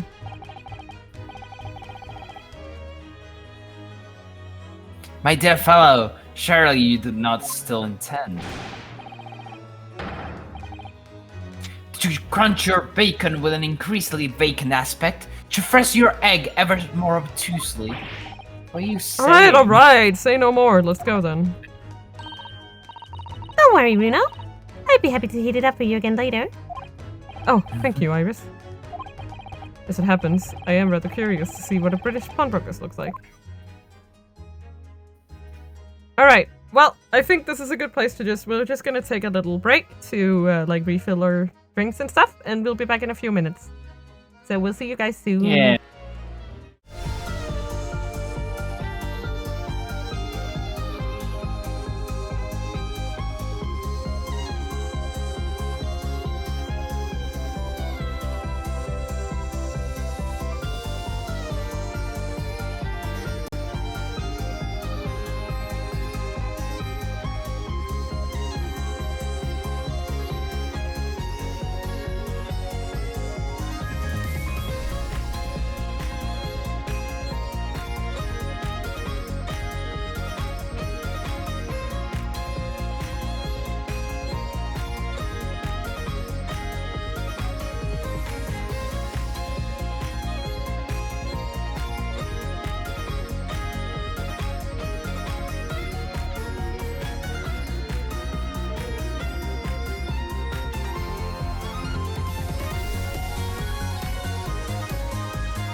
Hiya! We're back again. Hello, now with refreshments.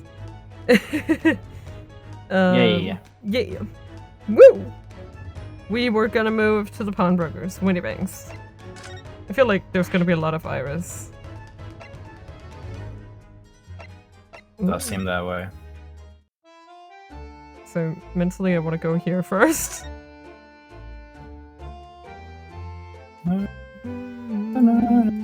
Is there anything I can examine?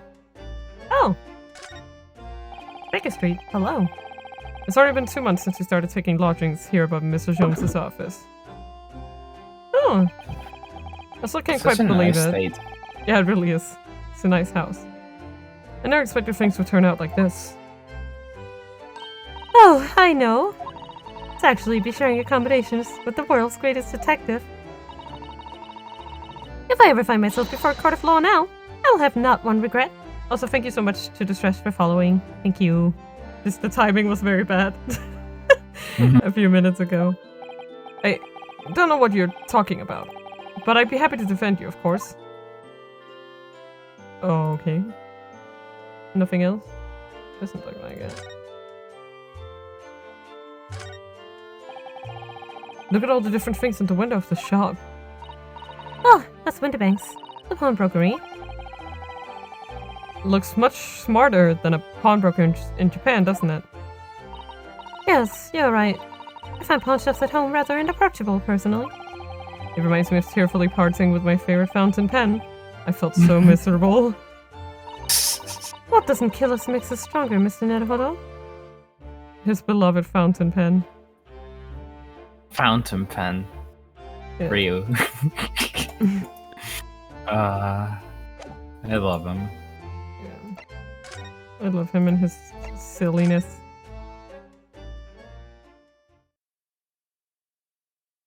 He's such a oh my goodness. There's a lot going on here.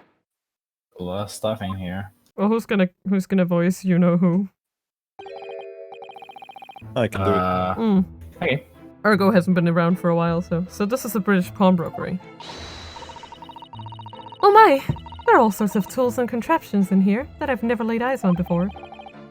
Oh, citizen, and that spark of wonder in your eyes. You can't wait to scour the shelves, can you? I get the impression you enjoy places like this.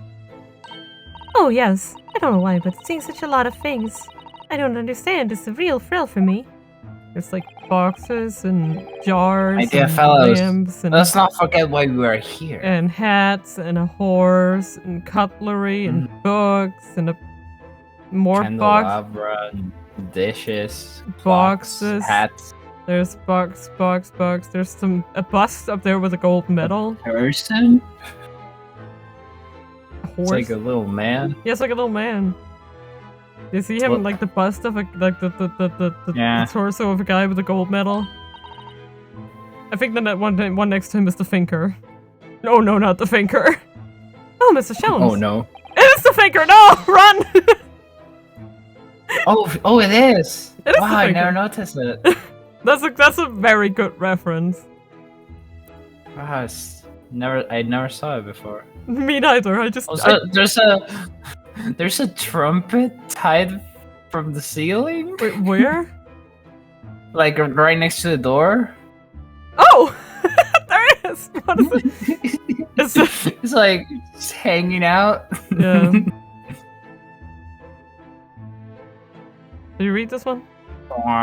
Oh, we're calling on matters of business, not pleasure. And clearly Mr. Jones means business too, judging from the spark of fury in his eyes. Gonna Yo. be his head. Ah, Mr. Sean, sir, welcome back. Do you hear that brazen welcome?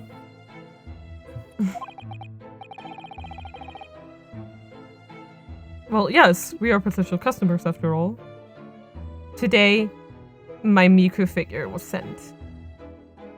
Ooh, It just Nice. left Japan. Whoop whoop.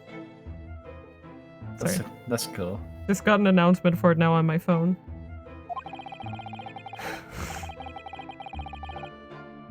We are disgruntled customers, Mr. Naruhodo, and it's time to inform Mr. Windybank of our ire. Come, the fight is afoot. Hello. Hello, I want to examine this room, because there's a lot going on. See, he looks very tired. Oh. What are you doing, my dear fellows? We're not here to browse for interesting curios. We have come to teach this broker a lesson. Damn it. Oh, but there's just so many fascinating items. Break the broker. It looks as though we'll have to talk to Mr. Windbanks first before you can explore in here, Miss Subtle. Dang it. Yep. I want to look at all this shit, like this entire shelf. Like there's so much going on here. Like box and box. And box and box. Mina just wants to look at all the boxes. Fine. Naturally, you will recall this, which I retrieved from you some days ago. Yes. This second-rate fiddle is not my faithful instrument, Mr. Windybank. 3, 2, 1, watch it be Sholmes' fault. Mhm. What do you guys think? I think it's Sholmes' fault. Somehow. The color of the wood is different. It has holes in it. It's not even the same size. A wonderful summary of our observations, Mr. Sholmes. I'm so very sorry, sir. How utterly unforgivable of me, and an inexcusable mistake for a pawnbroker. There's only one way to make amends.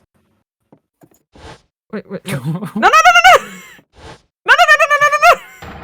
I shall have to take my own life. I forgot about this. Whoa. His running animation's just so No! nowhere. It's like brr, brr, brr. Just going. I don't think that will be necessary, do you? If I may just say one thing before I pop off. Whoa. Yes? It was you, sir, Mr. Sholmes, who took it upon himself to remove these items the other day, I believe. Sorry? As I recall, I entered the storeroom to fetch your violin when I heard, here it is! You did? I'm telling you, it's his fault. And when I turned to controversy, you had taken the viola and left, sir. Also, we reached 85 followers. So no, it's just 15 until I have 100. Yay! Nice. 15. I can't count. Or talk. I have a lot of... However, there can be no doubt that the blame lies firmly at my own door for allowing you to leave. So I shall not grumble or grouse any longer. May this guilt die with me. Oh my god. Dude! Relax, Somebody bro. take that thing! Come on! No, stop, my dear fellow. The fault is mine. Can't believe he actually owned up to it. Well, I mean, it's kind of a life or death situation, I believe. Oh. It would appear that the fight is over. I do humbly apologize, Mr. Windybank. Evidently, my questionable disposition precipitated this tragedy. Well, you wouldn't be Mr. Sherlock Holmes without that questionable disposition now, would you? I do believe you may be right, sir. It's either a laugh or cry, I suppose. You are, it must be said, one of my more challenging customers. I needn't remind you of the peculiar collection of items you've brought through my door in the past.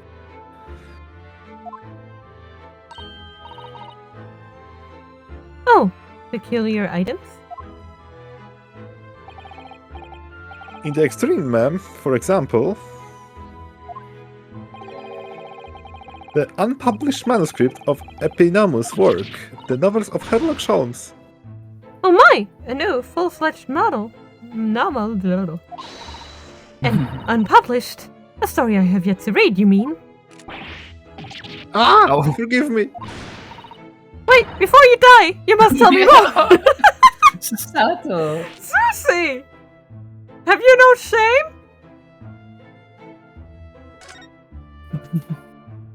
She has her priorities straight. I know, right? I must know more. Tell me everything. Well, Settleson is really fired up now. It's a really an unpublished story. Under this very roof. Well, one day the gentleman here brought in an old metal chest, you see. I should like to entrust this to your care for a while, Mr. Windybank. For a chest like that, 1 shilling, sir. Not a farthing more. Also something of very great value indeed. The latest manuscript recounting the adventures of one Mr. Sherlock Holmes. I beg your pardon, a manuscript? You wish to deposit a manuscript? Indeed I do, for I am confident it will be quite safe here.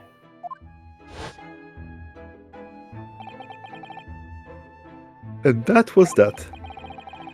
As such, Mr. Sholmes' latest tale of otherworldly mystery lies dormant in my storeroom. Mr. Sholmes, is that really true?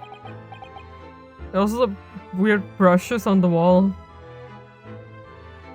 And like whatever the fuck that thing in the corner is. And all the shoes. And clothes. Since someone doesn't want to talk about this.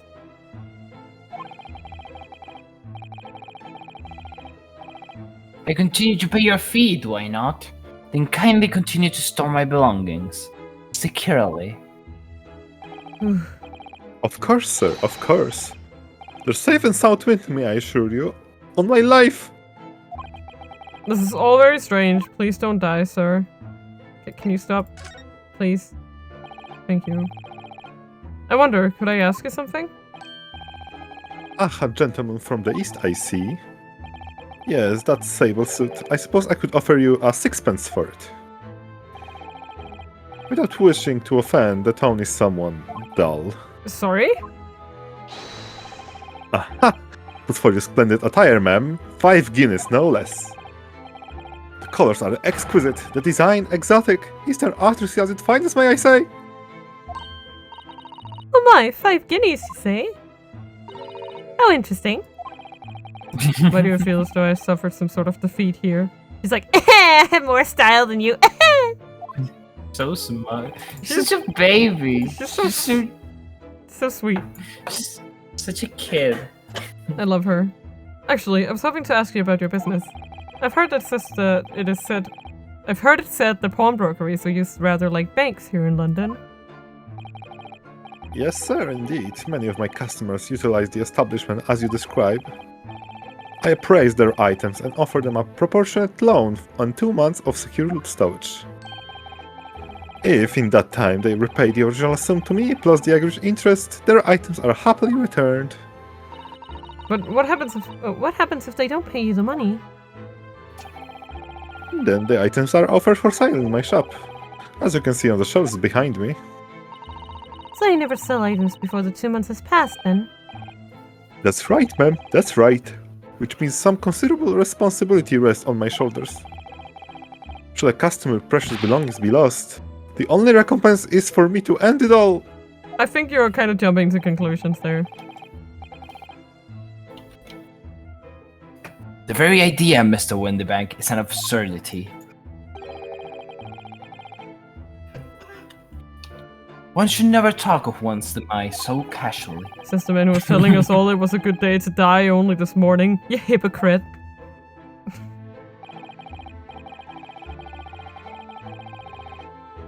And let's not forget that I have already helped you take measures to ensure that such a tragedy never occurs. Oh, what sort of measures?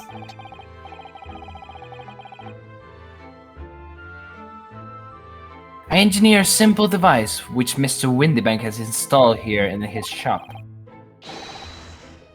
I call it the red-handed recorder. Is that not so, Mr. Windybank? What's that deep sigh about? Okay, what about the recorder? What on earth is a red-handed recorder? Use your eyes, my dear fellow. There are two just below the ceiling. I can see what appears to be a camera attached to some sort of timing device. Very astute. It is indeed a camera furnished with some 100 pieces of celluloid film. Uh-huh. And every 30 minutes precisely, the camera automatically records the appearance of the shop. Here, I have an example I can show you. Okay. Oh, how nice. Ah yes, a print from the camera set to record the activity at the shop counter. I developed a special type of film so sensitive, it produces a crystal clear image, even in darkness. Really? That's extraordinary. Yes, you can clearly see the counter and the door behind it. Look! Look! Look at it! So you see, were someone to enter the premises with ill intent, his identity would be summarily exposed. But did you not say that the photographic prints were taken at 30-minute intervals? Indeed, as you say, my dear madam. Then, what if the incident were to occur in between times? God damn it, a murder's gonna happen here, isn't it? God damn it, Susie. We could only say that would be a cruel twist of fate. I must confess, your devices have been giving me some cause of distress of late. That's what the... My god. I beg Why your am- pardon, Mr. Windybank. Surely they are anything but distressing. Reassuring is the word. I'm not sure why I'm yawning so much. I apologize. Is the cost of the film, sir? You must graciously place not one, but 2 cameras in my shop after all. Which means I must pay for 9 on 100 utterly useless prints every single day. I'm afraid the cost of the film will break me before I'm very much older.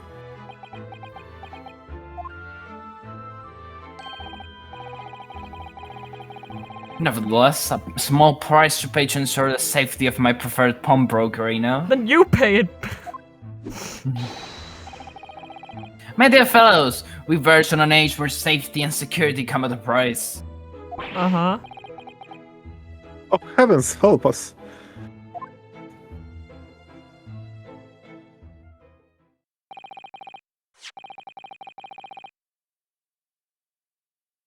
Now then, Mr. Sholmes, allow me to return your precious violin. Yeah, holy shit, that looks completely different. Looks tiny. I know it's big. I know it's bigger than it looks, but it just looks like so tiny there. Yeah. Ah, the very thing. Thank you, Mr. Windybank. Because it's zoomed more out. Perhaps this might mark the end of the peculiar items you try to pop, Because if anything were to happen to one of them, this would be the only answer. I really think you ought to stop waving that gun around. Someone could get hurt. Fear not. Sorry? I've only loaded a single bullet, so no one but myself could possibly be harmed. That's not really what I meant, but okay.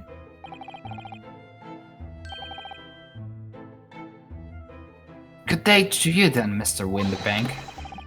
It's been a pleasure as always, Mr. Sholmes. Please put the gun down. So, Mr. Netherhuddle, now we can explore at last. Yeah. Okay. I want to start over here. Let's just start from one end. Ooh. Look at that enormous ledger on the open on the counter there.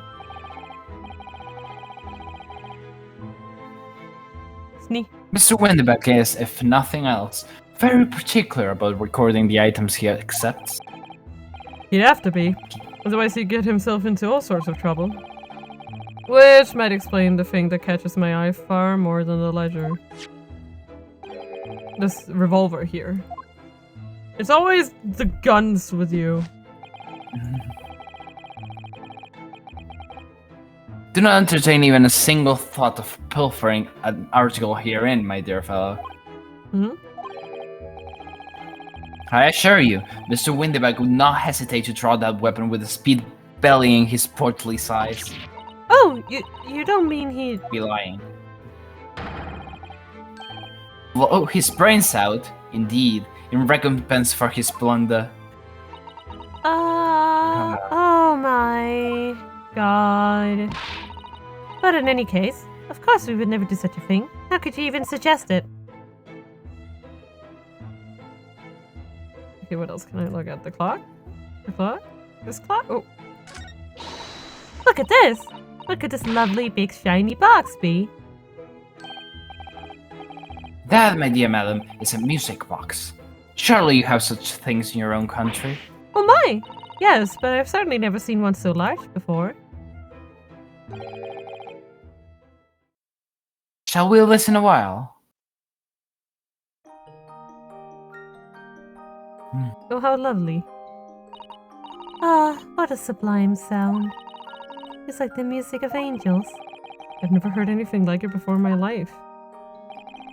Sounds really complex for a music box. Yeah, it does. This particular specimen is of the large variety, commonly found in public houses and restaurants. I mean, that's probably because it's bigger. Like, doesn't it depend on those, like, cylinders or discs you put in? Like, what sounds can come out? So I would assume it's the machine. Yeah, the, like, little bumps they have. yeah, exactly. So it's either Yeah. a cylinder or a disc, right? And I mean, if it were me, if the cylinder was bigger, then you would have place for a more complicated music piece, right? Because it would all depend on space. I'm not sure if complicated, but definitely longer. Yeah. But yeah. I don't know. I don't know how music boxes are made. Me neither. Yeah, disc. Okay, yeah. There's a metal disc inside on which notes are to be played and recorded. Simply by replacing the disc with another, any music you care to imagine can be played.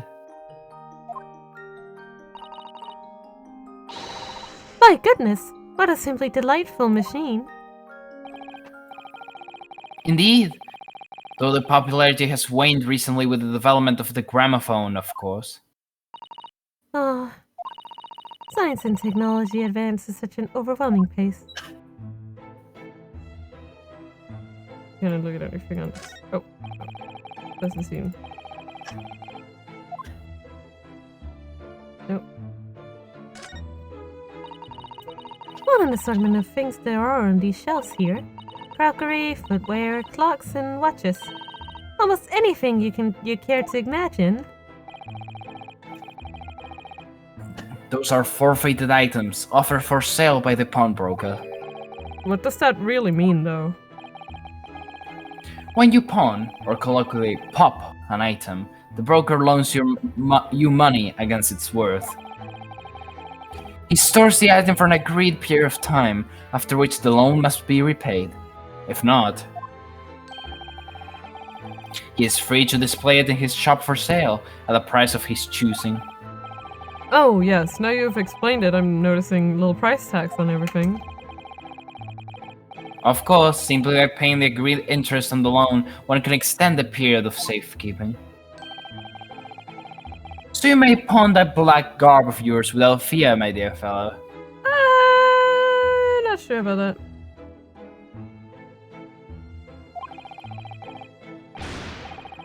My treasured university uniform. Never. It embodies my student spirit. My spirit. Can we not examine more of this shot? I guess not. I never saw those dolls there. Yeah. Oh, they're kind of cute. Nope. What about all I don't know. I don't like the big nose one. That's not a calendar you could easily miss, is it? 15th of April, today's date. Yep. Yes, that's not for sale, I must point out. It's an Easter-style page-a-day calendar. Every night at midnight, I tear off the front page to reveal the following day's date. Perfect calendar for a tearaway fellow such as yourself, Mr. Windybank. And who was it who walked out of here with the wrong violin before? Well, when the agreed storage period has passed without repayment, articles are forfeited, you see. So I have to keep a close eye on the date. It's something of a pawnbroker obsession, you might say. Oh, yes. I can see you're very dedicated to your job. Okay, what else? Cacti? No. What the hell? Look at this! Whatever could it be used for? I have no idea. Oh! There's a small catch just here, look. We're gonna open it, aren't we? Ching! Whoop! That looks hilarious. Oh my! That's amazing! It has some sort of spring-loaded mechanism. Which we'll never manage to put back to the way it was before. What are you two doing? What? Us? Nothing! No, nothing at all! Woo-hoo! Whatever this device is, it seems to have a pair of little windows to look through. I feel as though I've seen something rather similar to this elsewhere. It's this bitch. Now what do you suppose this rather enormous machine does? It seems to have two little windows for looking through. Cool. Allow me to enlighten you, my dear fellows. What you're looking at is a stereoscope. A stereoscope? Fascinating. It's aptly named, I assure you. Look through the eyepieces and see for yourself. Oh, I should be delighted to. Excuse me a moment while I just have a look. Ooh. Just before you do, there is something I should point out. My dear fellows, in order to see the image properly, stereoscopically, as it were, you will need to be cross-eyed. However, if that's beyond you, it is of little consequence today. Alright then. I'm gonna try it. Magic eye. Mr. Naruhodo, you must see at once. Alright Intense then. music. Yeah. I need to be cross-eyed, like I'm trying to look at my own nose. I can't do that. Oh, isn't that the major? What the? Oh yeah, juror number 2. I don't believe it. Trying to see if I can cross mine. I can't. I can't. I can cross them, but they look. The image is too big on my screen, I think, to be able to do it. Yeah, exactly. We need a smaller picture. My screen is also way too close to me. It's just a photographic print, but it seems like you could reach out and touch it. Yes, the science of death is startling, is it not? Stereoscopes are one of London's many fads. They are often found in little stalls in the park. People queue for hours to see them. I see. Why? Why are people meddling with such black magic? Susie, please. It is no magic, my dear madam. It is, well, Science. far too complicated to explain at present. We shall save this lesson for another day. I don't think he knows. Oh, Yeah, me neither.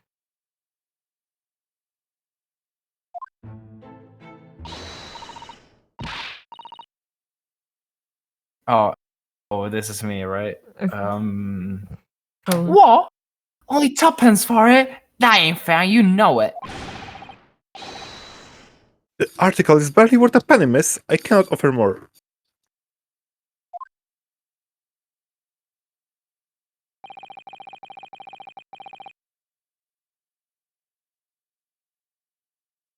Sounds like there's an argument brewing over by the counter. Come on. Can't be right. I've even had proper butchers at it. I've seen all I need to see, young girl. Oh shit. She's wearing a new nice coat. coat. Yeah. Wait, don't we know for sure? I'm sure I recognize her.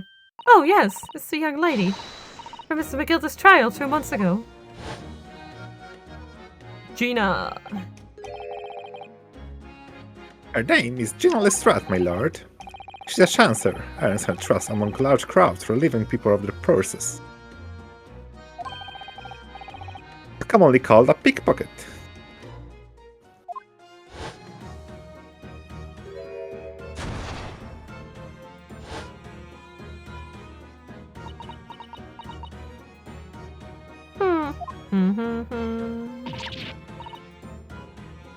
Gordon Bennett, you lot!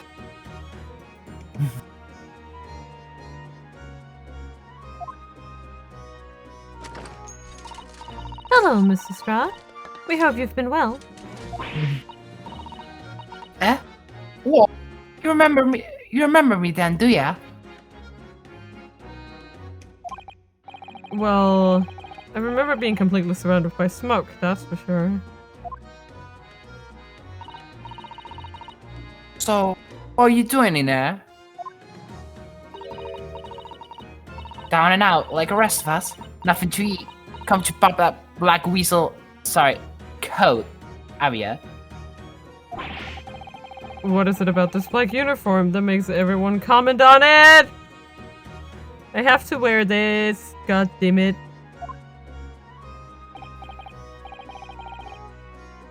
Ah, good day. I wasn't much mistaken. You would be the young pickpocket who stole our experimental smoke grenade launcher. Ah, Mr. Sholmes! So, you have something valuable to pawn, do you?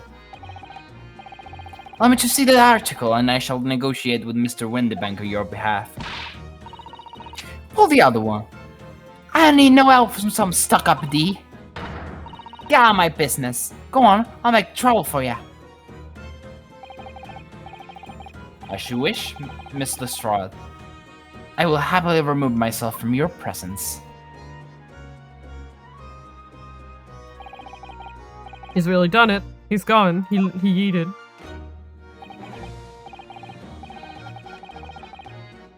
Sorry, but as I said, there is really no room for negotiation here. What is that thing he has in his hand? Some kind of metal disc? Oh, that looks like a music box disc, doesn't it? Music box disc in it. What? Sorry, my ponytail was being annoying. Okay. I'm back. Can you go on? Leave me alone. Oh, Mrs. Strahd. Just pretend we aren't here. We shan't be offended in the slightest.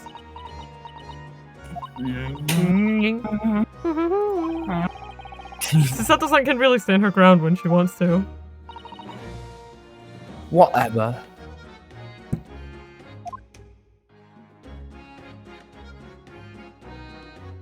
I really like Gina. Yeah.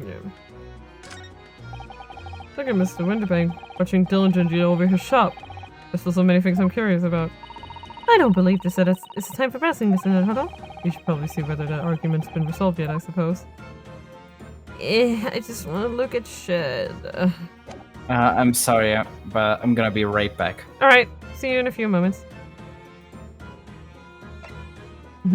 Should we just talk to Gina or should we like... Yeah, sure. We'll figure something out. Somehow, I didn't really think you were the sort of person who'd use a pawnbroker, Mr. Strahd. Yeah, well, I am, alright. I'm a Londoner, just like everyone else. Oh my god, there's the word. That's problem, is it? No, not at all. It's just that, well... Oh, I get it. I know you weren't thinking. Things probably don't even belong to her. Probably got it to die, didn't she? Yeah, I can see all written of your Chevy Chase. Well, I might have been thinking something along those lines. You're not gonna deny it, Mr. Naruto. Alrighty then. I'm just gonna come out and ask you straight. Do you pawn things that you steal from other people? Well, I don't know how best to answer that, really.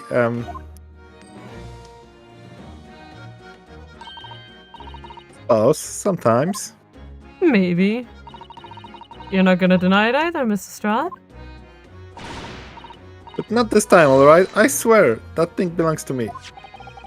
But this time Mr. Winterbank is holding. Perhaps we should see what he has to say about all this.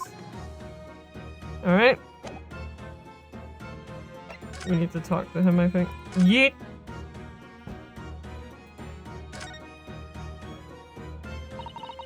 Mr. Winterbank, what exactly is this metal disc that Mr. Strahd has brought in? It seems to have hundreds of tiny little bumps on its surface. It is a music disc, you see. For use inside the music box. In a music box. What? You don't even know what a music box is? You Easternland ain't too savvy, eh? I know what a music box Okay, I'm is. back. Hello. I've just never seen one of these discs before. Small protrusion on the metal disc encode the tune to be played by the music box. You simply insert the disc and set the machines going, and beautiful music plays. It's so incredible. Tell us, what tune is on this disc? Well, I'm afraid I couldn't tell you that. There are so many different types of music box, you see. British made, German, Swiss. I have no way of knowing which particular machine this disc was made for. Hmm. Oh, I see. And that's it in a nutshell.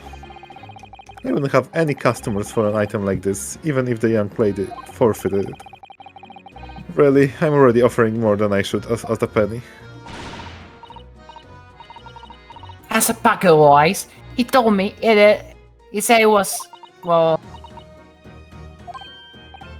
He? Who? no, you mind. It just ain't right, that's all. This was good money, I know it is. Well then, you'll have to try your luck at another pawnbroker, won't you? Ah,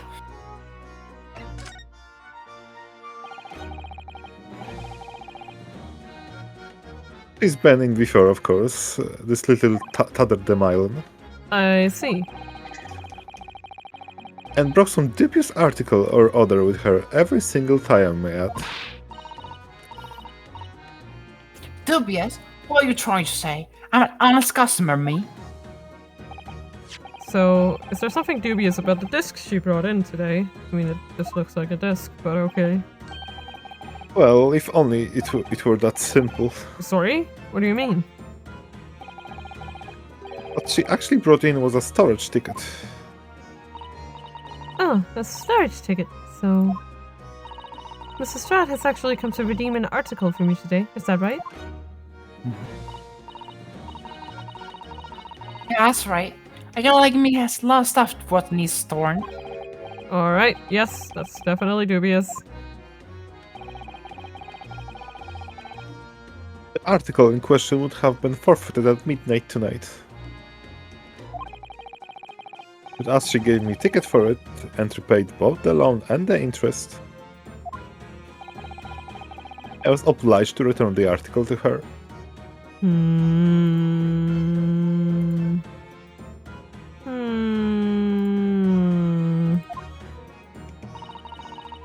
But what was the article? Do tell us, Mr. Windybank. The little scamp is wearing it, ma'am.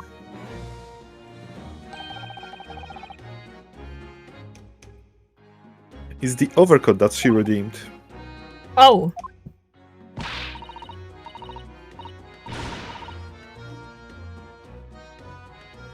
Well, what's wrong with that? It fits, don't it? I mean, it's mine. So of course it does. So, what about the disc then? How does that come into all this? Ah, this is something else. A new article to pawn if the girl and I can agree a price. Okay. I'm confused. I thought you said that Mr. Strahd brought in a storage ticket today. It's really quite simple. I see. Yes, the child brought me a storage ticket and the money owned on it, as you say. for this heavy black coat, which you returned to her care, as I had understood it. That's right, yes. And rather unsurprisingly, as soon as the little ragamuffin put this thing on, she went rifling through the pockets. Oh, you mean...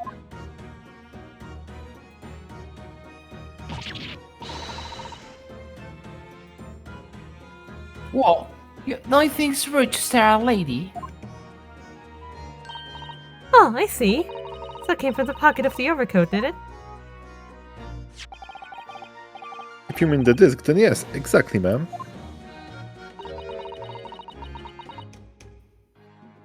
And she immediately tried to pawn it. for quite a high price as well. This is all rather suspicious, I think. Give it out. I'm just trying to pawn something like anyone else would. Mr. Stroud, May I ask who deposited the overcoat here in the first place? Well, me. it doesn't really appear to be your size. Me old man. It's me old man saying it. Is it, Mr. Stroud? Yes, this is definitely all rather suspicious. Eh.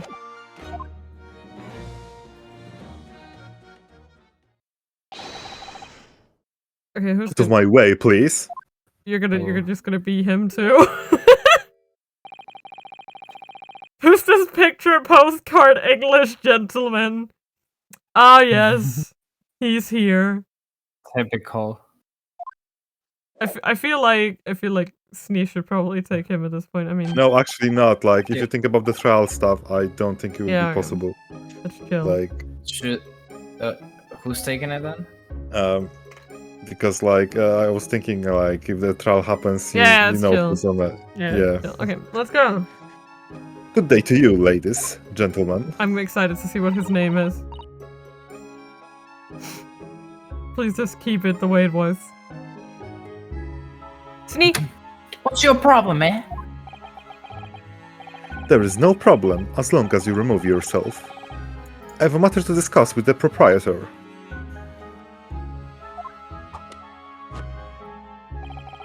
Don't point at me with that stick. And if you intend to make a problem of it, I shall see you outside, little girl, for the hiding you deserve. Look, ain't it obvious? Ain't done talking with him yet. If you think you're such a gent, you should know how to wait in line. Well, you are an impudent little brat, aren't you? As well as a pickpocket. Huh? Who are you? How do you know who I am? The question is, how do you not know who I am? You haven't the courtesy even to remember the faces of your victims, it seems. Huh? What? You mean from you? Broker? Yes, sir? I believe this filthy pocket thief has just read an article from you, no? Yes, the article in question belongs to me. I demand for it to be returned at once. Oh my! No, that's a lie. What are you trying to pull? Give me back my overcoat, you wastrel. And needless to say, any music box disc too. No, you can't have it. You just can't. What's going on? What's that post, my man? Is he a JoJo character that got lost? It's me old man's. Or it was. Now it's mine. Goodness, Mr. Naruto. This is a very awkward situation. Yes, indeed. I think perhaps we should hear both sides of the story in a little more detail.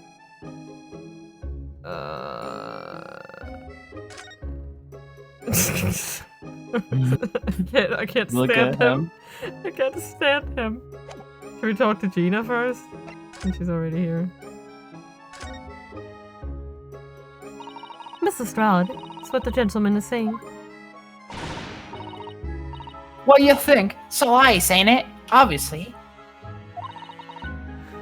I swear on my life, I never laid eyes on that dandy before. Let's hear it now, you little ragamuffin. You stole it, didn't you? That ticket you brought in here just now. No, I swear it. I swear to God. I don't know, she seems very adamant about it. It was barely an hour ago. I was walking along the street, minding my own business, when this little gutterling ran into me. I knew at once what had happened. I've been robbed yet again, I thought to myself. Those wretched pickpockets. Yet again. Why would you have Oh, a yes. black overcoat with your whole... Yeah, like, Like, why would you be Doesn't wearing... make sense with what you're wearing. Not at all! Not even a little bit. It's like, let me just put another coat on my coat. As you can see, I am a man of impeccable style. No. No. That No. hat is absolutely atrocious. I hate it. This isn't the first time that I've been targeted by these black slum scoundrels. Now then, relinquish my overcoat. Come along now, Miss Lestrade. Give the good gentleman his coat back. If you're going to cause trouble, I shall have no choice but to call the police. Hold on. Why does everyone think it's me?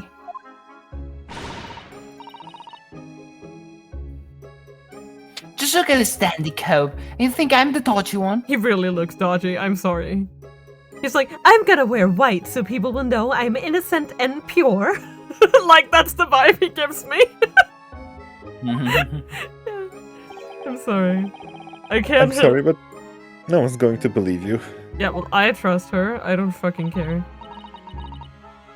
Well, what about evidence? Yeah. What's the evidence I've stolen something, eh? Come on, let's see it. Oh, I have evidence, naturally. You what? Okay. What's the evidence? Evidence that the article Mr. Stroud redeemed actually belongs to this gentleman. Of course, we need only consult Mr. Winterbank's ledger to know the truth. We'll be able to look up the name of the person who deposited the article in the first place. Yes, brilliant. I'm very sorry, but I'm afraid that won't be possible. Oh, I never ask customers' names. That's a strict policy of mine. Right, that sounds like a perfect place for criminal shit to happen. But why not? Well now, as you can imagine, some of my customers have circumstances to consider. A great many of them prefer to maintain their anonymity. yes, I see. But then, how can you know if an article belongs to the person asking to redeem it? Oh, it's quite simple. Good sir, may I trouble you for the watchword associated with the article in question? Of course, it's... Professor. Oh. Okay. That's an interesting word. Professor, because it's a professor's coat. I don't Yes, that's right. And all the evidence we need. This gentleman is the rightful owner of the article, without doubt. A watchword. Interesting. Watchword.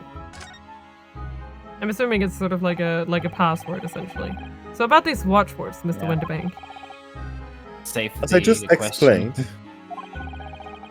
I never ask customers' names when they deposit items with me. There are many reasons why. Certain customers would like to keep their activities secret. The way he looks. Da, da, da, da, da, da, da. I'm so excited looking at the sound. Da da da da da da da. Sherlocking. Woo woo. Okay. Home sing. That wasn't exactly a subtle glance at Mr. Sholmes now, was it? It's chillin'. Great detectives have no dark secrets. None at all. I don't know. His ominous words the other day definitely made me think. Yes, well, anyway, that's why I always ask for a watchword whenever I accept new article. I see. In many ways, it's like a secret combination of numbers used to unlock a vault. Yeah, so a password. The date of deposit, a description, and a watchword uniquely identify each item. And of course, then I gave the storage ticket to the customer. When someone comes to redeem something, I ask for the ticket and the watchword. If someone tells you the correct watchword, you return the article? That's right, sir. Yes. Just as soon as your relic fee is paid. And I have supplied you with the information you require already, but for the avoidance of doubt, the article in question is an overcoat, deposited 2 months ago on 15th February. Wait. Was that when... That was Mr. McGilded's case, The right? trial is. They said the trial was 2 months ago. Yeah. The watchword of Professor. All perfectly correct information, sir. But how? Really, this is beyond joke now. There is no further room for doubt.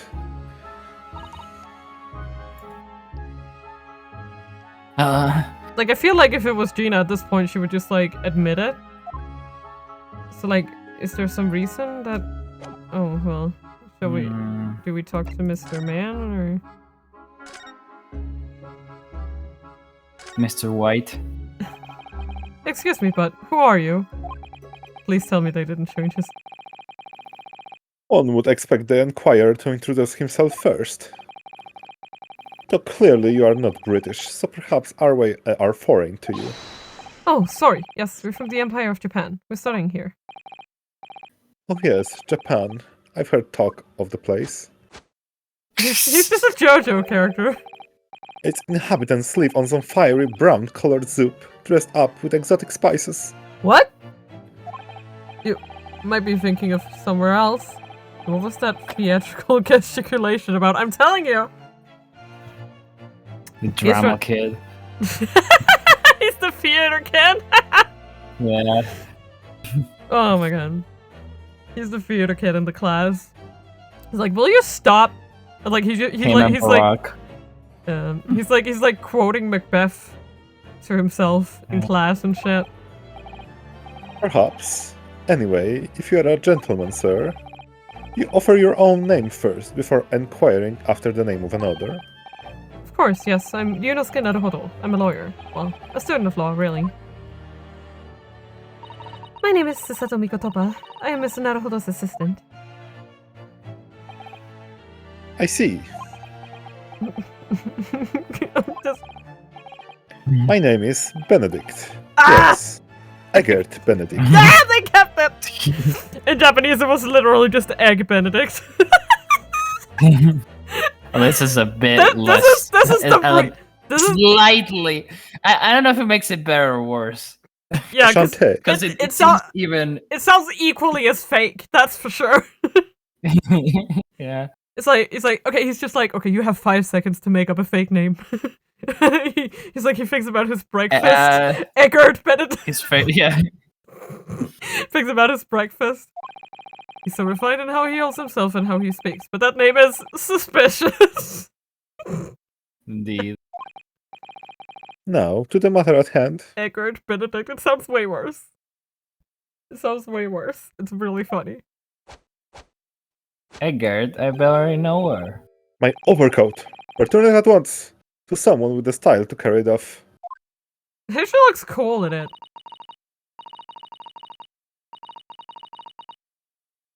Every movie he makes, every breath he takes, I can't stand watching him. Wow. I think that's like the first pop culture reference in the entire game, or something. Yeah. It feels like it doesn't suit him. Let that be an end to the matter. I'm telling you, why is he wearing 2 coats? It makes no goddamn sense. And thank you for your custom, Mr. Eggert Benedict, sir. It looks so wrong with his outfit. With such reasonable rates of interest, I may even decide to come back. This is why I hate grown-ups. Just because I'm a diver, everyone thinks that makes me a liar. And the contents of the coat pockets, if you please, broker. But of course, sir. Here's the disc for you. Just this one? Pardon, sir? I was expecting another, that is, I deposited another. Another disc? Oh dear. I regret to inform you, sir, that was what was deposited with me at merely the overcoat. The disc happened to be in one of the pockets, but I was completely unaware of it until now. So, Gutterling, you're hiding more of that what's rightfully mine, are you? Says who, eh? I don't know nothing about it. Very well. Then I shall bid you farewell. Say goodbye to style. He's such an ass. Wait a minute. That desk. Can we arrest him for ass hattery, please? It's mine. Ah! What do you think you're doing, you little tramp? You've drawn blood, you filthy animal. Oh my! Yes, there's blood on the disc. It's because of all those sharp little bumps. The man must have scratched his finger on him. I found it first, alright? I mean, it belonged to me old man. So you're not having it. Or you, take it. Me? If I hang on to it, they'll have it off me again, so you keep hold of it. Mr. Strahd, why is this just so important to her? The music about this one entered into the court record. Okay. You there, in a black livery. Hand the disc at me at once, please. No, don't. He's lying. Grown-ups are all liars. Well, what do I do now? How am I gonna resolve this? Well, I saw a certain someone who might be able to help us. Oh no, what am I gonna do? What am I gonna do? I just wish he was hanging from the ceiling. Yeah, it would have been so funny, like with his head upside down. Mr. Sholmes? What are you examining with such keen interest there? I should enjoy a bar of caramel, I see. Oh. Is he depressed again? What is it now? So,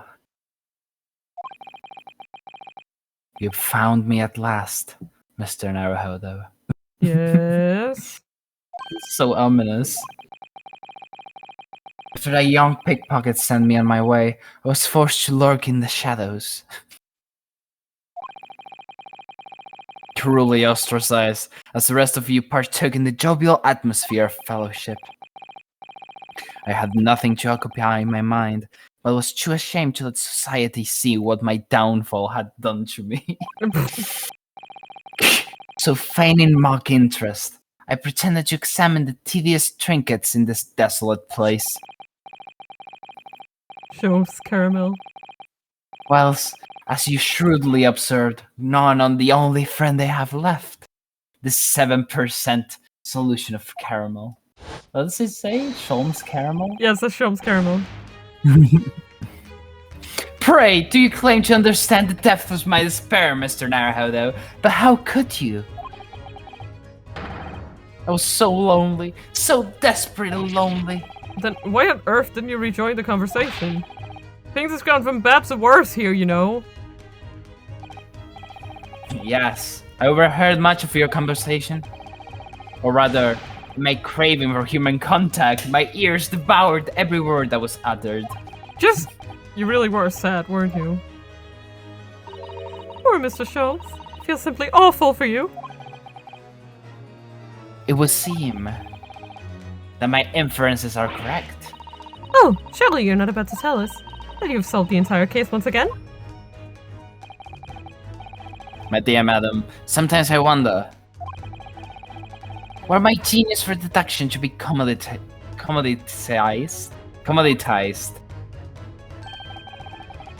How much could I pawn it for?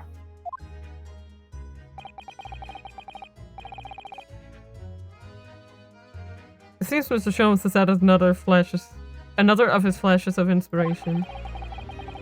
But who knows if it will help to resolve the situation between Mr. Strahd and the mysterious gentleman.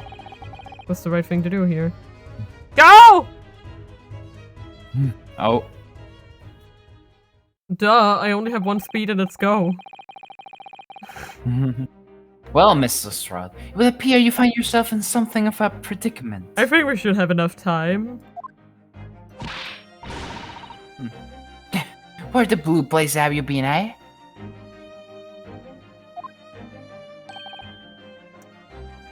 Pardon? Well, he's in trouble. I treat him supposed to be here to help.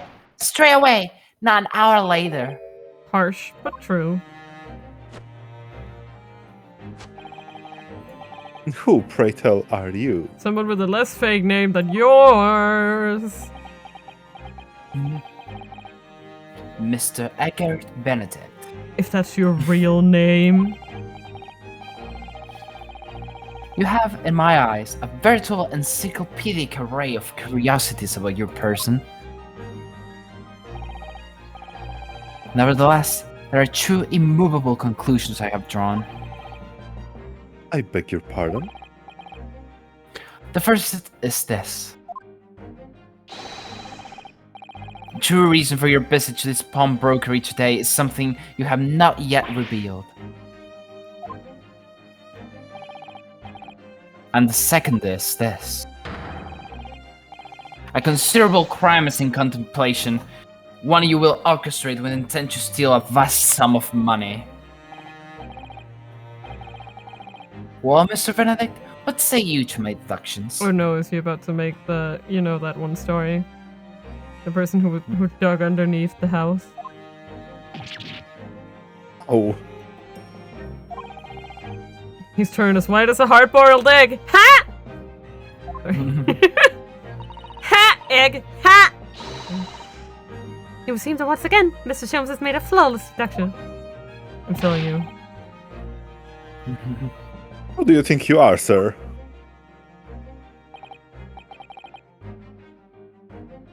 Ah, yes, as I hoped.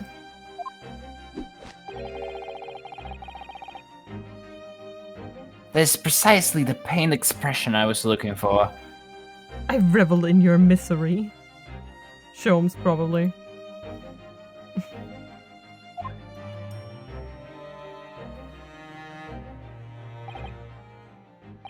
So, shall we begin?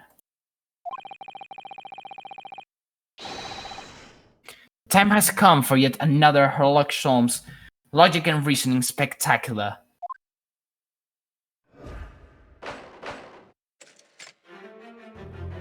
Okay.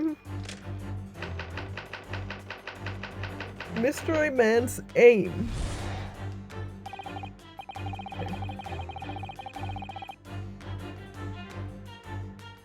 Snee!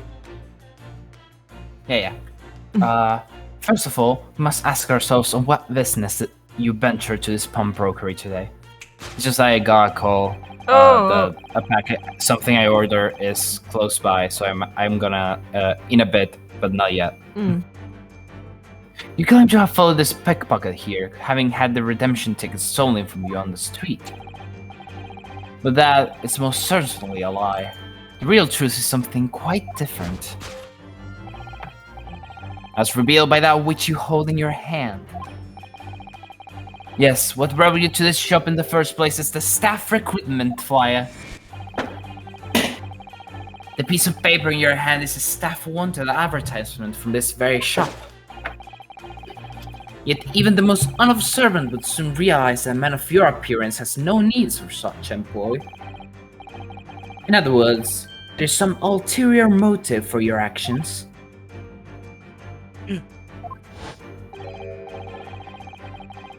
The cane, which you unwillingly clutch to your person, exhibits an incontrovertible contradiction. What utter rot! I've had this cane for years. The initials. The contradiction for which I speak of is, of course, the missing ferrule. No, it was the initials! The end of any walking cane will be terminated with a metal ferrule to protect the wooden tip. And yet detailed analysis shows the wooden tip of the stick to be utterly bare. Not the 8. Therefore, there is only one conclusion. The rod that you hold in your hand, which appears to be a walking cane, is in fact no cane at all. I heard something ripping. Your recoil, sir. Is something wrong? And in your recoiling, you inadvertently facilitate the answer of the next conundrum to present itself. Namely, what is the truth behind this rod you bear? Yes, your reaction betrays the truth. The handle, which you evidently would like to conceal, is the key to understanding this riddle, you see. From the moment I saw it, my suspicions were aroused. Ooh.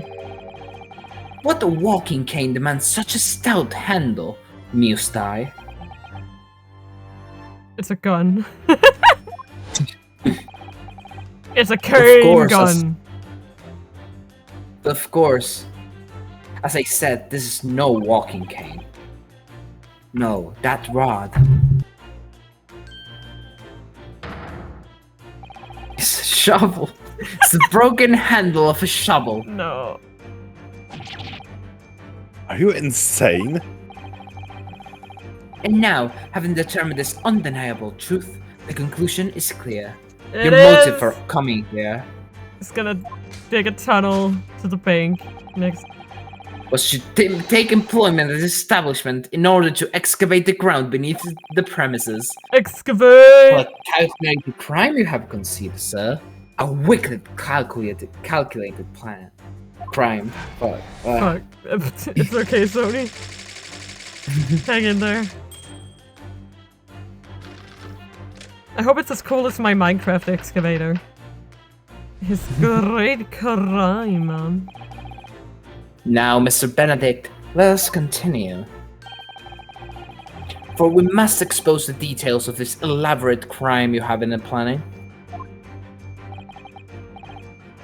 This is utterly absurd.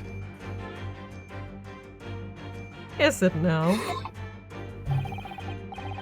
Suggests that I, a gentleman, intend to excavate the ground beneath the pawnbroker with a broken shovel. What on earth do you propose I could expect Okay, to I'll find be it? right back. Alright.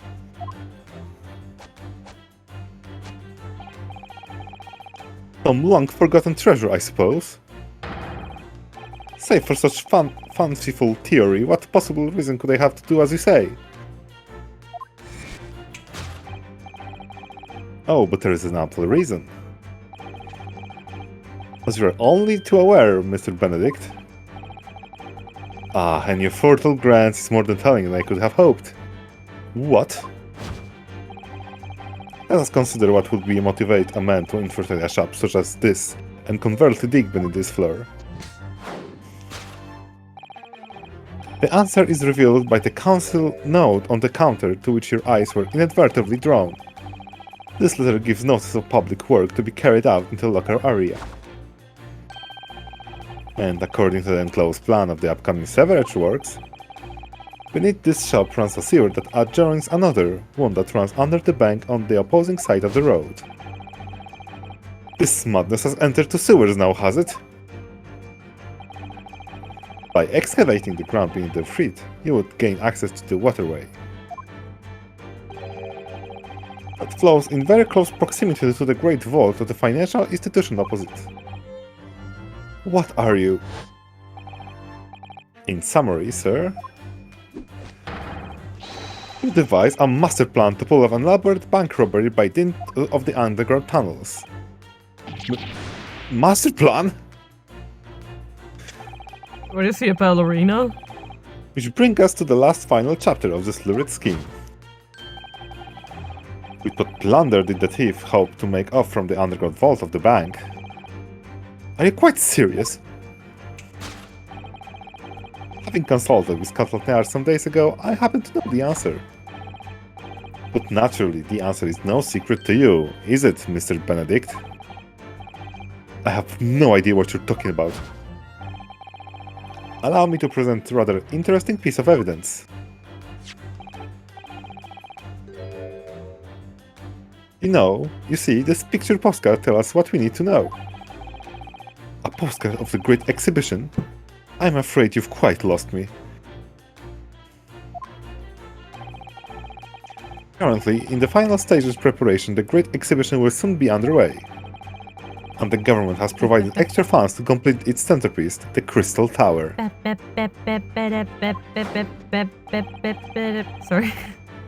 Funds that currently sit in the vault of the bank on the other side of the road. Pardon? Pardon? Yes, the considerable crime you have been contemplating It's bank robbery. is the theft of that which sits in the vault of the bank, the special reserve funds for the Great Exhibition.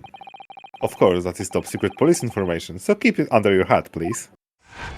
Why did you... Why did you say it out loud? You Thus dumbass. concludes Sherlock Holmes' great deduction It's of this top pound-broken secret. puzzle. It's top secret information. Oh, I just said it, didn't I? Whoops. I like Mr. Duck. He's my favorite little duck. Look at him go, go, go. Mr. Sholmes. That sounds like some bullshit. Well, Mr. Naruhodo? An impressively upbeat deduction for a detective racked with loneliness, would you not agree? Was it true what you said about the bank over the road and what it has in its vault? Indeed. Though few know of its existence, it's one of the government's most closely guarded secrets. Gregson told me, in the strictest confidence. Oh, he's gonna be so mad. Oh, you're gonna get grilled, Mr. Sholmes. I grilled that. But you just announced it to everyone here. Rather loudly, in fact. Oh, Ah.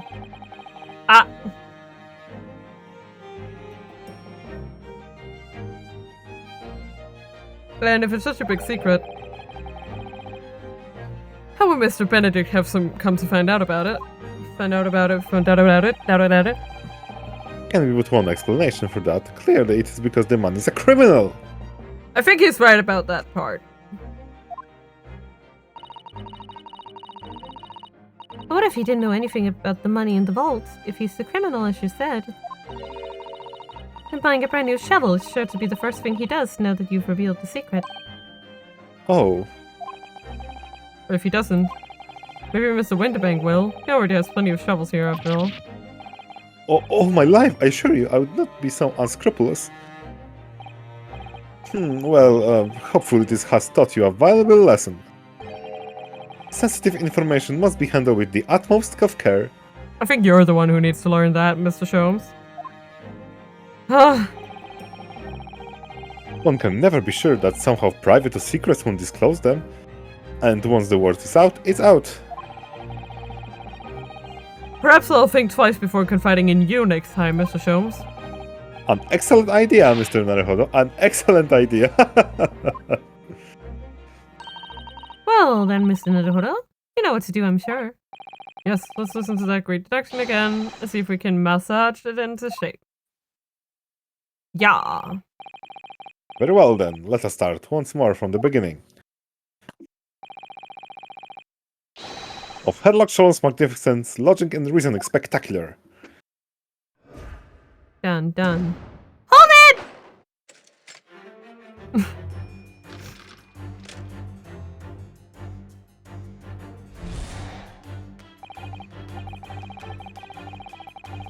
First of all, we must ask ourselves on what business do you venture to this pawnbrokery today? You claim to have followed this pickpocket here, having had the redemption ticket stolen from you on the street. But that is the most certainly a lie. The real truth is something quite different. As revealed by that which you hold in your hand. Yes, what brought you here to this shop in the first place is a staff recruitment flyer. So, by Mr. Sholmes' reasoning, Mr. Benedict came here in order to apply for a job, so he could dig down through the floor. Yes, in an attempt to tunnel into the sewers to gain access to the money in the vault of the bank across the road. But he wouldn't get very far with a broken shovel, would he? No, I think it's fair to say his motives lie elsewhere. The question is, where? What did bring Mr. Benedict here for this particular point in time? Well... Ah! Is that a drawing of Gina? That is so...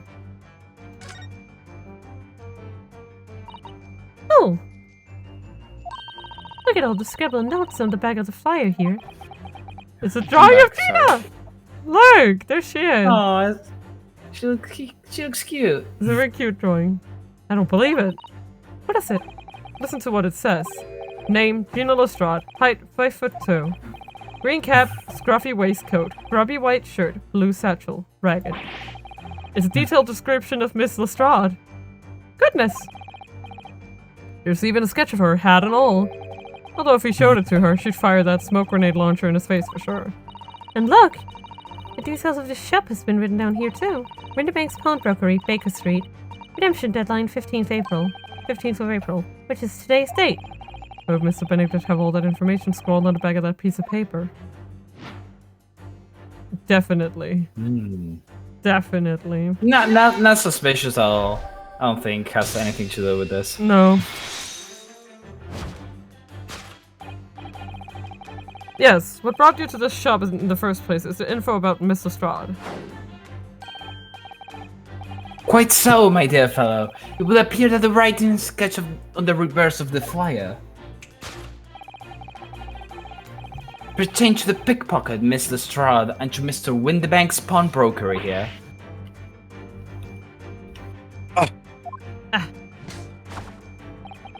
You originally told us that you had merely given chase after Miss Lestrade stole the redemption ticket from you. But that, sir, is a thinly veiled lie.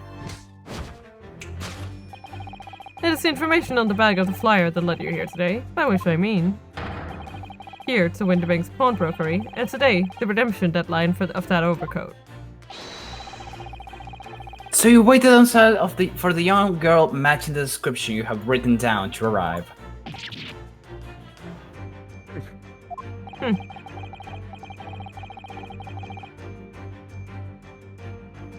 And you have gone to some lengths to hide the reason of your pursuit of Mrs. Lestrade. In other words, there is some ulterior motive to your actions. The cane, which you unwillingly clutched to your person, exhibits an incontrovertible contradiction. What utter rot! I've had this cane for years. Contradiction of which I speak of is, of course, the missing ferrule. They even show you the initials that are wrong. Yeah, they're just like, whoop! What's a ferrule? It's the metal cap commonly found on the end of a cane, Mr. Naruhodo. Ah, the bit that makes the nice clacking sound on the pavement. Yes, exactly. Mr. Sholmes is right. It appears to be missing on this cane. But it doesn't actually look broken, does it? No, it doesn't. Though the gentleman certainly did recoil when Mr. Sholmes identified the cane as suspicious. In other words, there's some secret about the cane that Mr. Benedict would rather we don't know. I'm telling you, it's the initials. Come on. Oh. AG. AG, that does not sound like the initials. Look here, Miss Sasato. There's some letters on the handle. Oh, yes. Those must be initials, I think. Asogi Gay. Oh. In the West, It all makes sense now. That's so gay. In the West, it's customary for people to engrave their belongings with the first letters of their names. So her left nose would be HS, you mean? That's right. And the initial on this cane, obviously. Oh. AG. Why does it feel as though that's not quite right? Why? Are you lying to me? Oh. Hat! As stylish as it no doubt is, I don't think this white top hat suits the man, do you? No, not at all. The more I look at it, the more something strikes me as suspicious about it. I think perhaps it's not so much that it strikes you as suspicious, but rather that the hat is just striking. I suppose you're probably right. Perhaps the hat isn't what we're looking for. It is nice. I can barely reach them. Yoink!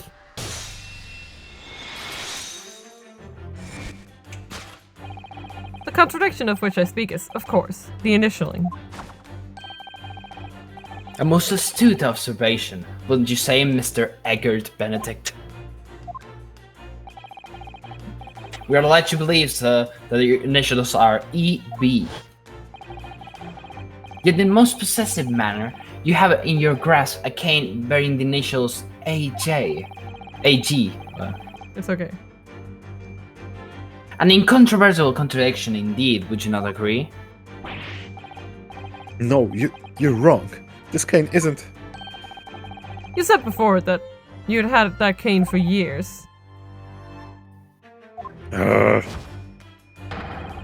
don't try to tell us that you just borrowed it from a friend or found it in the park. In short, though you hold yourselves to be a gentleman, you have withheld your true name. That's the code, I think. Yeah. Your recoil, sir. Is something wrong? And in your recoiling, you inadvertently facilitate the answer to the next conundrum to present itself. Namely, what is the truth behind this rod you bear? Yes, your reaction betrays the truth. The handle, which you evidently would like to conceal, is the key to understanding this riddle, you see. Let's consider the bare bones of what's happened here, and Mr. Strahd redeemed that fine-looking overcoat. I know a mysterious man has appeared, introducing himself with a fake name, and claiming that the overcoat belongs to him. And we know that he actually identified Mr. Strahd from a written description, which suggests that everything else he's told us is untrue. So, what we need to do here is somehow prove that the overcoat cannot possibly belong to him. I mean, I'm telling you. Yeah, look at that. There it is. If I could just... There you go. Split seam. Oh! The seam on the shoulder from there's coming apart, look! So it is. You know, a moment ago when Mr. Benedict was surprised by something that was said, I thought I heard him make a rather strange noise. It sounded a bit like a tiny growl. Now I know, but now I think it was probably the sound of the seam ripping open. If you look closely, it does seem to be a very tight fit.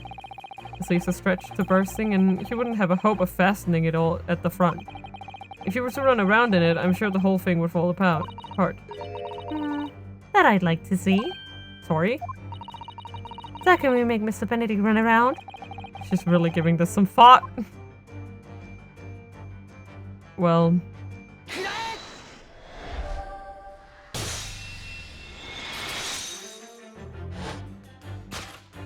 The split seam, which you evidently would like to conceal, is the key to understanding this riddle, you see.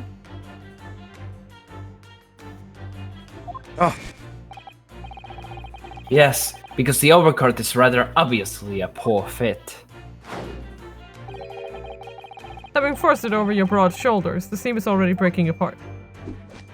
Broad shoulders. My suspicions were aroused from the outset. When you so boldly lie about your name and so boldly waylaid this pickpocket. This catalogue of untruths has all been for one very specific purpose. To steal the article that the young girl redeemed from Mr. Winterbank. Twirl. Twirly twirly.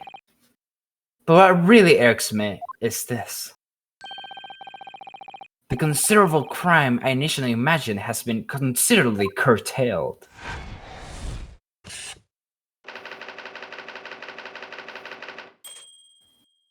Yeah.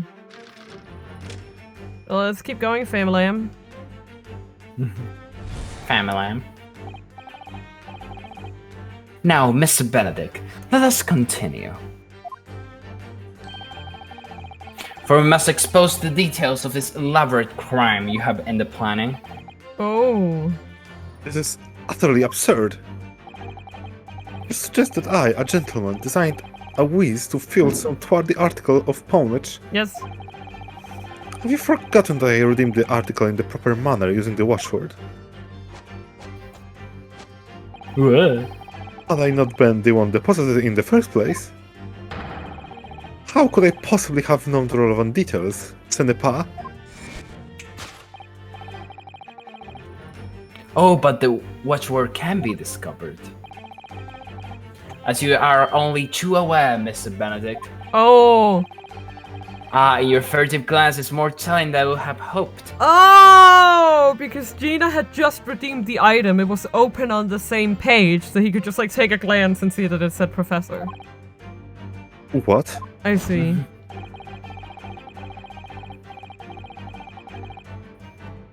Let's consider how one might come to learn a secret watchword relating to the pawn property of another. The method is revealed by the console notice on the counter to which your eyes were inadvertently drawn. The direction of deduction must change rather dramatically now, I think. Yes, no more talk of tunneling into the sewers. Which is a pity, because it all sounded rather exciting. Anyway, you can't deny that this mysterious gentleman did know the watchword. Yes, Professor. If you didn't know that word, Mr. Winterbank would have never allowed you to redeem the article. Or looking at it another way, if you did know that word, Mr. Winterbank would allow you to redeem the article whether it was yours or not. The question is, could this gentleman have found the watchword somehow? Let's see, what can we... A lamp? No intellect. This looks to be quite an old lamp. But it's obviously been well looked after. And Is there's that oil in it too. What, where? On the table! The picture? It's a kitty! In other words, it's still in use. Kitty. Yes, it would appear so. But as for how it could be related to Mr. Benedict knowing the watchword for the pawned article, I have no idea. That makes two of us. Kitty! Kitty! Can I look? Kitty, kitty, kitty. Kitty, kitty, kitty, kitty, kitty, kitty. Aww. Oh, You were looking at this picture. There's also a You dog. really like cats. Oh, I never know. Oh, this is a dog. Like an Yeah, actual there's a- picture of an actual dog. Yeah, it's cute. Look at this, Miss Settle. Oh, it appears to be a memo that Mr. Winterbank has scribbled to himself. Let's see. What does it say? Oh! Professor.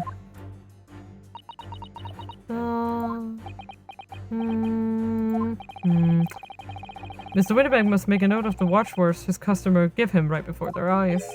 And an alarmingly clear script as well. Oh dear. I don't know where to look.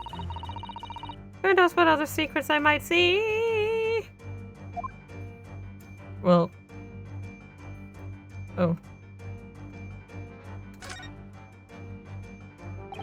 This is Mr. Winterbank's gun. Yes, loaded with only one bullet, he said. It would appear that being a pawnbroker is a very life or death profession.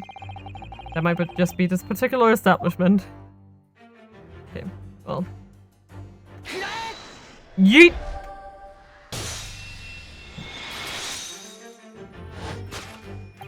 The method is revealed by the notelet on the counter, to which your eyes were inadvertently drawn. Yes, the broker here follows the same procedure whether a customer comes to redeem an article. He asks the customer for the watchword and notes down the response uttered on the notelet he has to hand. Then he consults with his ledger and confirms whether or not the watchword matches that of the article in question. I would expect nothing less of a diligent pawnbroker.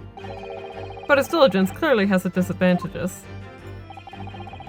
What are you talking about?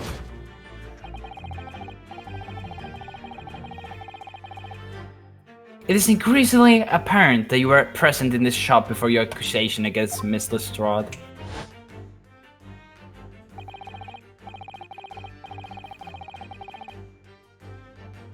In all likelihood, you followed her inside and then observed her talking to Mr. Winterbank.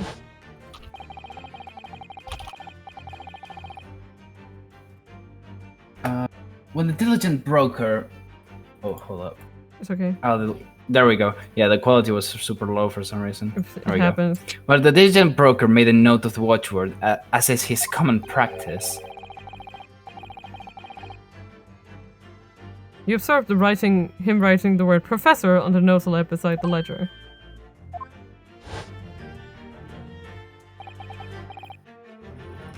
And that's, was the master plan you devised to steal the pawn article from the young Miss Lestrade?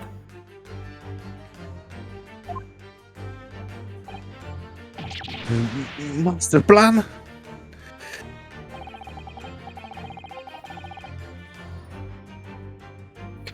Which brings us at last to the final chapter of the lurid scheme. Why would you go to such lengths to redeem that particular article from this pawnbroker? Are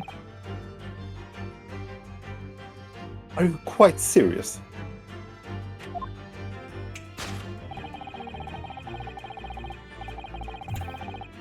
For an ill-fitting overcoat hardly seems to justify the effort, much less a worthless music box disc. But naturally, you had a very good reason to make them yours, didn't you, Mr. Benedict?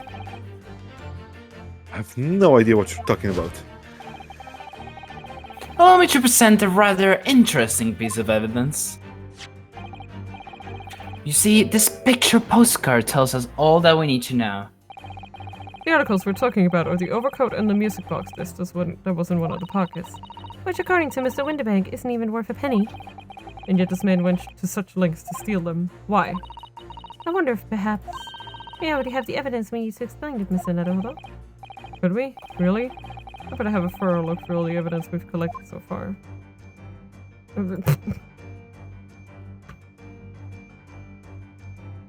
Just really examine it. This, probably. Look at all the little bumps on the desk, they're so tiny. Yes, the protrusions are called pins, and they pluck the teeth of the comb to make notes.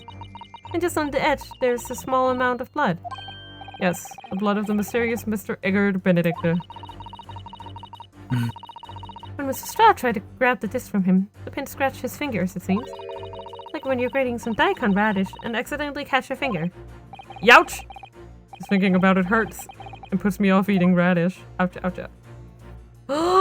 For McGilda! Ooh, no. Ooh. Oh, there's a little scrap of paper stuck to the reverse side of the disc. Look! And a scribbled word or two. It looks like somebody's name. Mr. Nettlehuddle. Or McGilded. McGilded? It couldn't be. But it is, Mr. Nettlehuddle. A name I shall never forget for as long as I live. But why? Why is his name on this?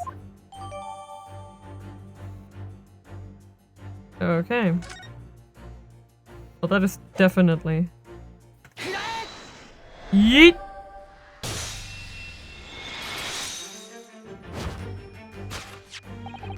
You see, this music box disc tells us all that we need to know. What's that on the back?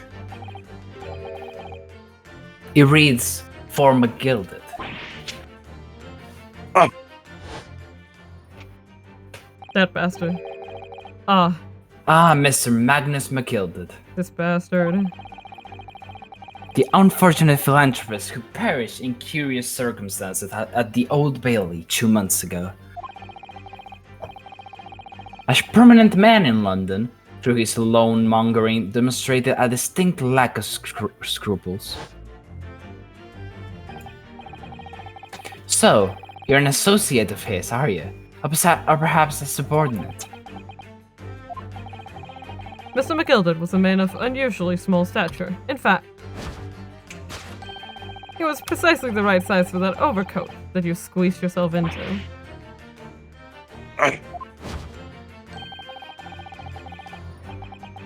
The true identity remains shrouded in mystery, Mr. Eggert Benedict. Final conclusion here is crystal clear. The reason you came to this pawnbrokery today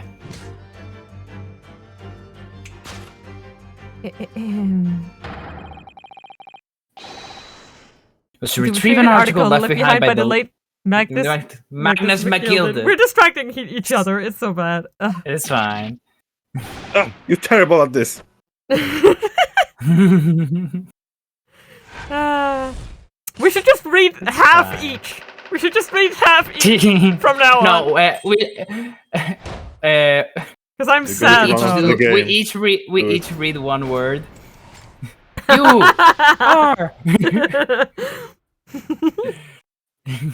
That sounds fun. Elementary. Well, Mr. Magnus McGilded. Not the name I expected to hear in these circumstances, that's for sure. I didn't want to hear it ever again, but I guess we have to go back to this. Mrs. Sholmes, I'm afraid there's something very troubling on my mind. Pray tell, Mrs. Sato. Well, according to what Mr. Winterbank told us earlier, today was the final day on which the code could have been redeemed, was it not?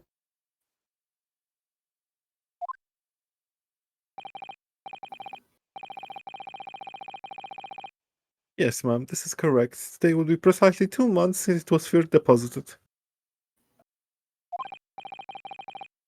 Well, today's the 15th of April, so 2 months ago today. Would have been 5th of February, sir. That's right. It's all carefully recorded in my ledger. Deposited at 10:30 p.m., I see. What? But that suggests... Yes, 15th of February. It's precisely the day on which the omnibus murder took place. And 10:30 in the evening. It's precisely the time at which the terrible events were unfolding.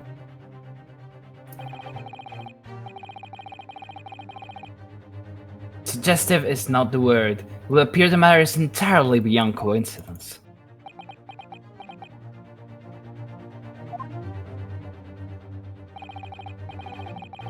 You are, of course, at liberty to make whatever outlandish deduction you choose. However,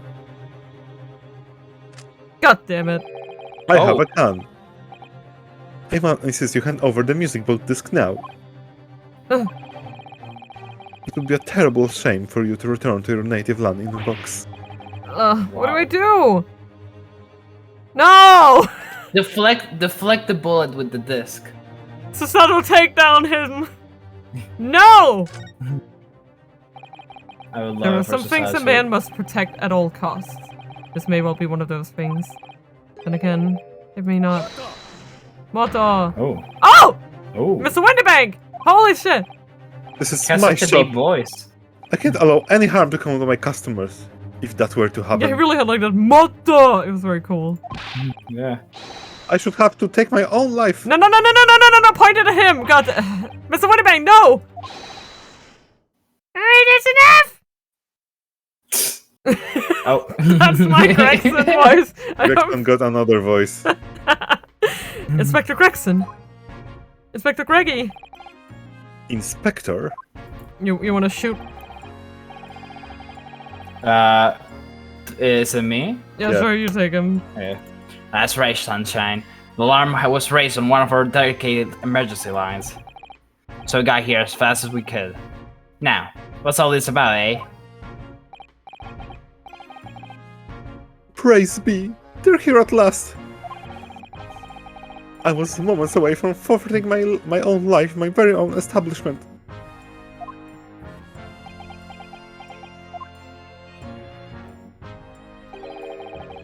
It would seem you have the upper hand.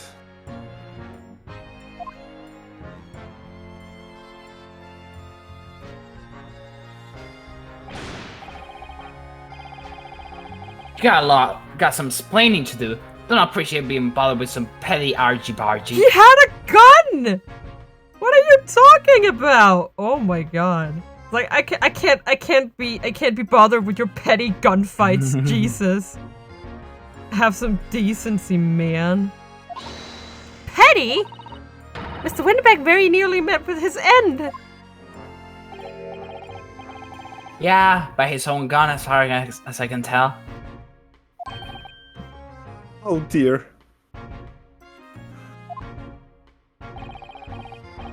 And the whole Britain could meet with its end if I don't get to the bottom of the game I'm supposed to be working on. Uh-huh. What? What on earth is the case, Inspector? Spare no detail, Gregson.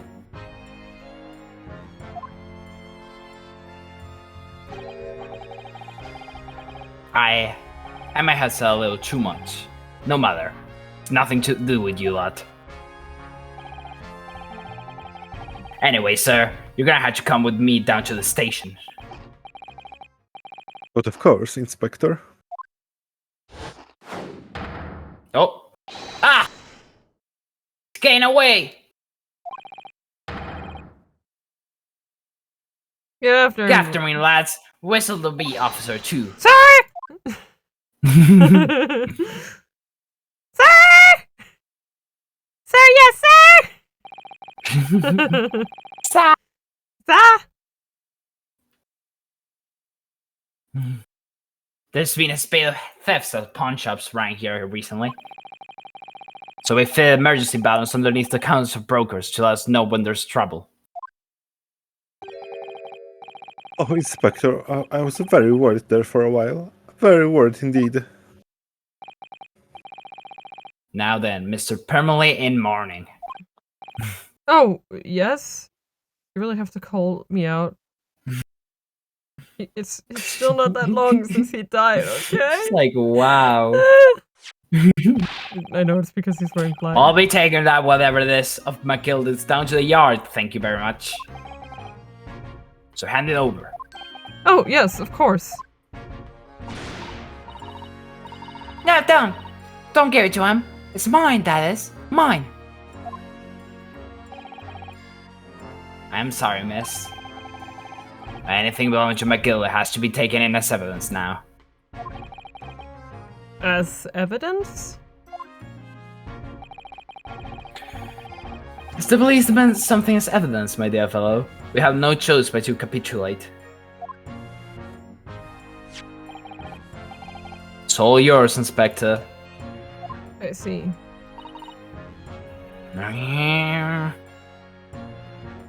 Yep, yep, yep, yep.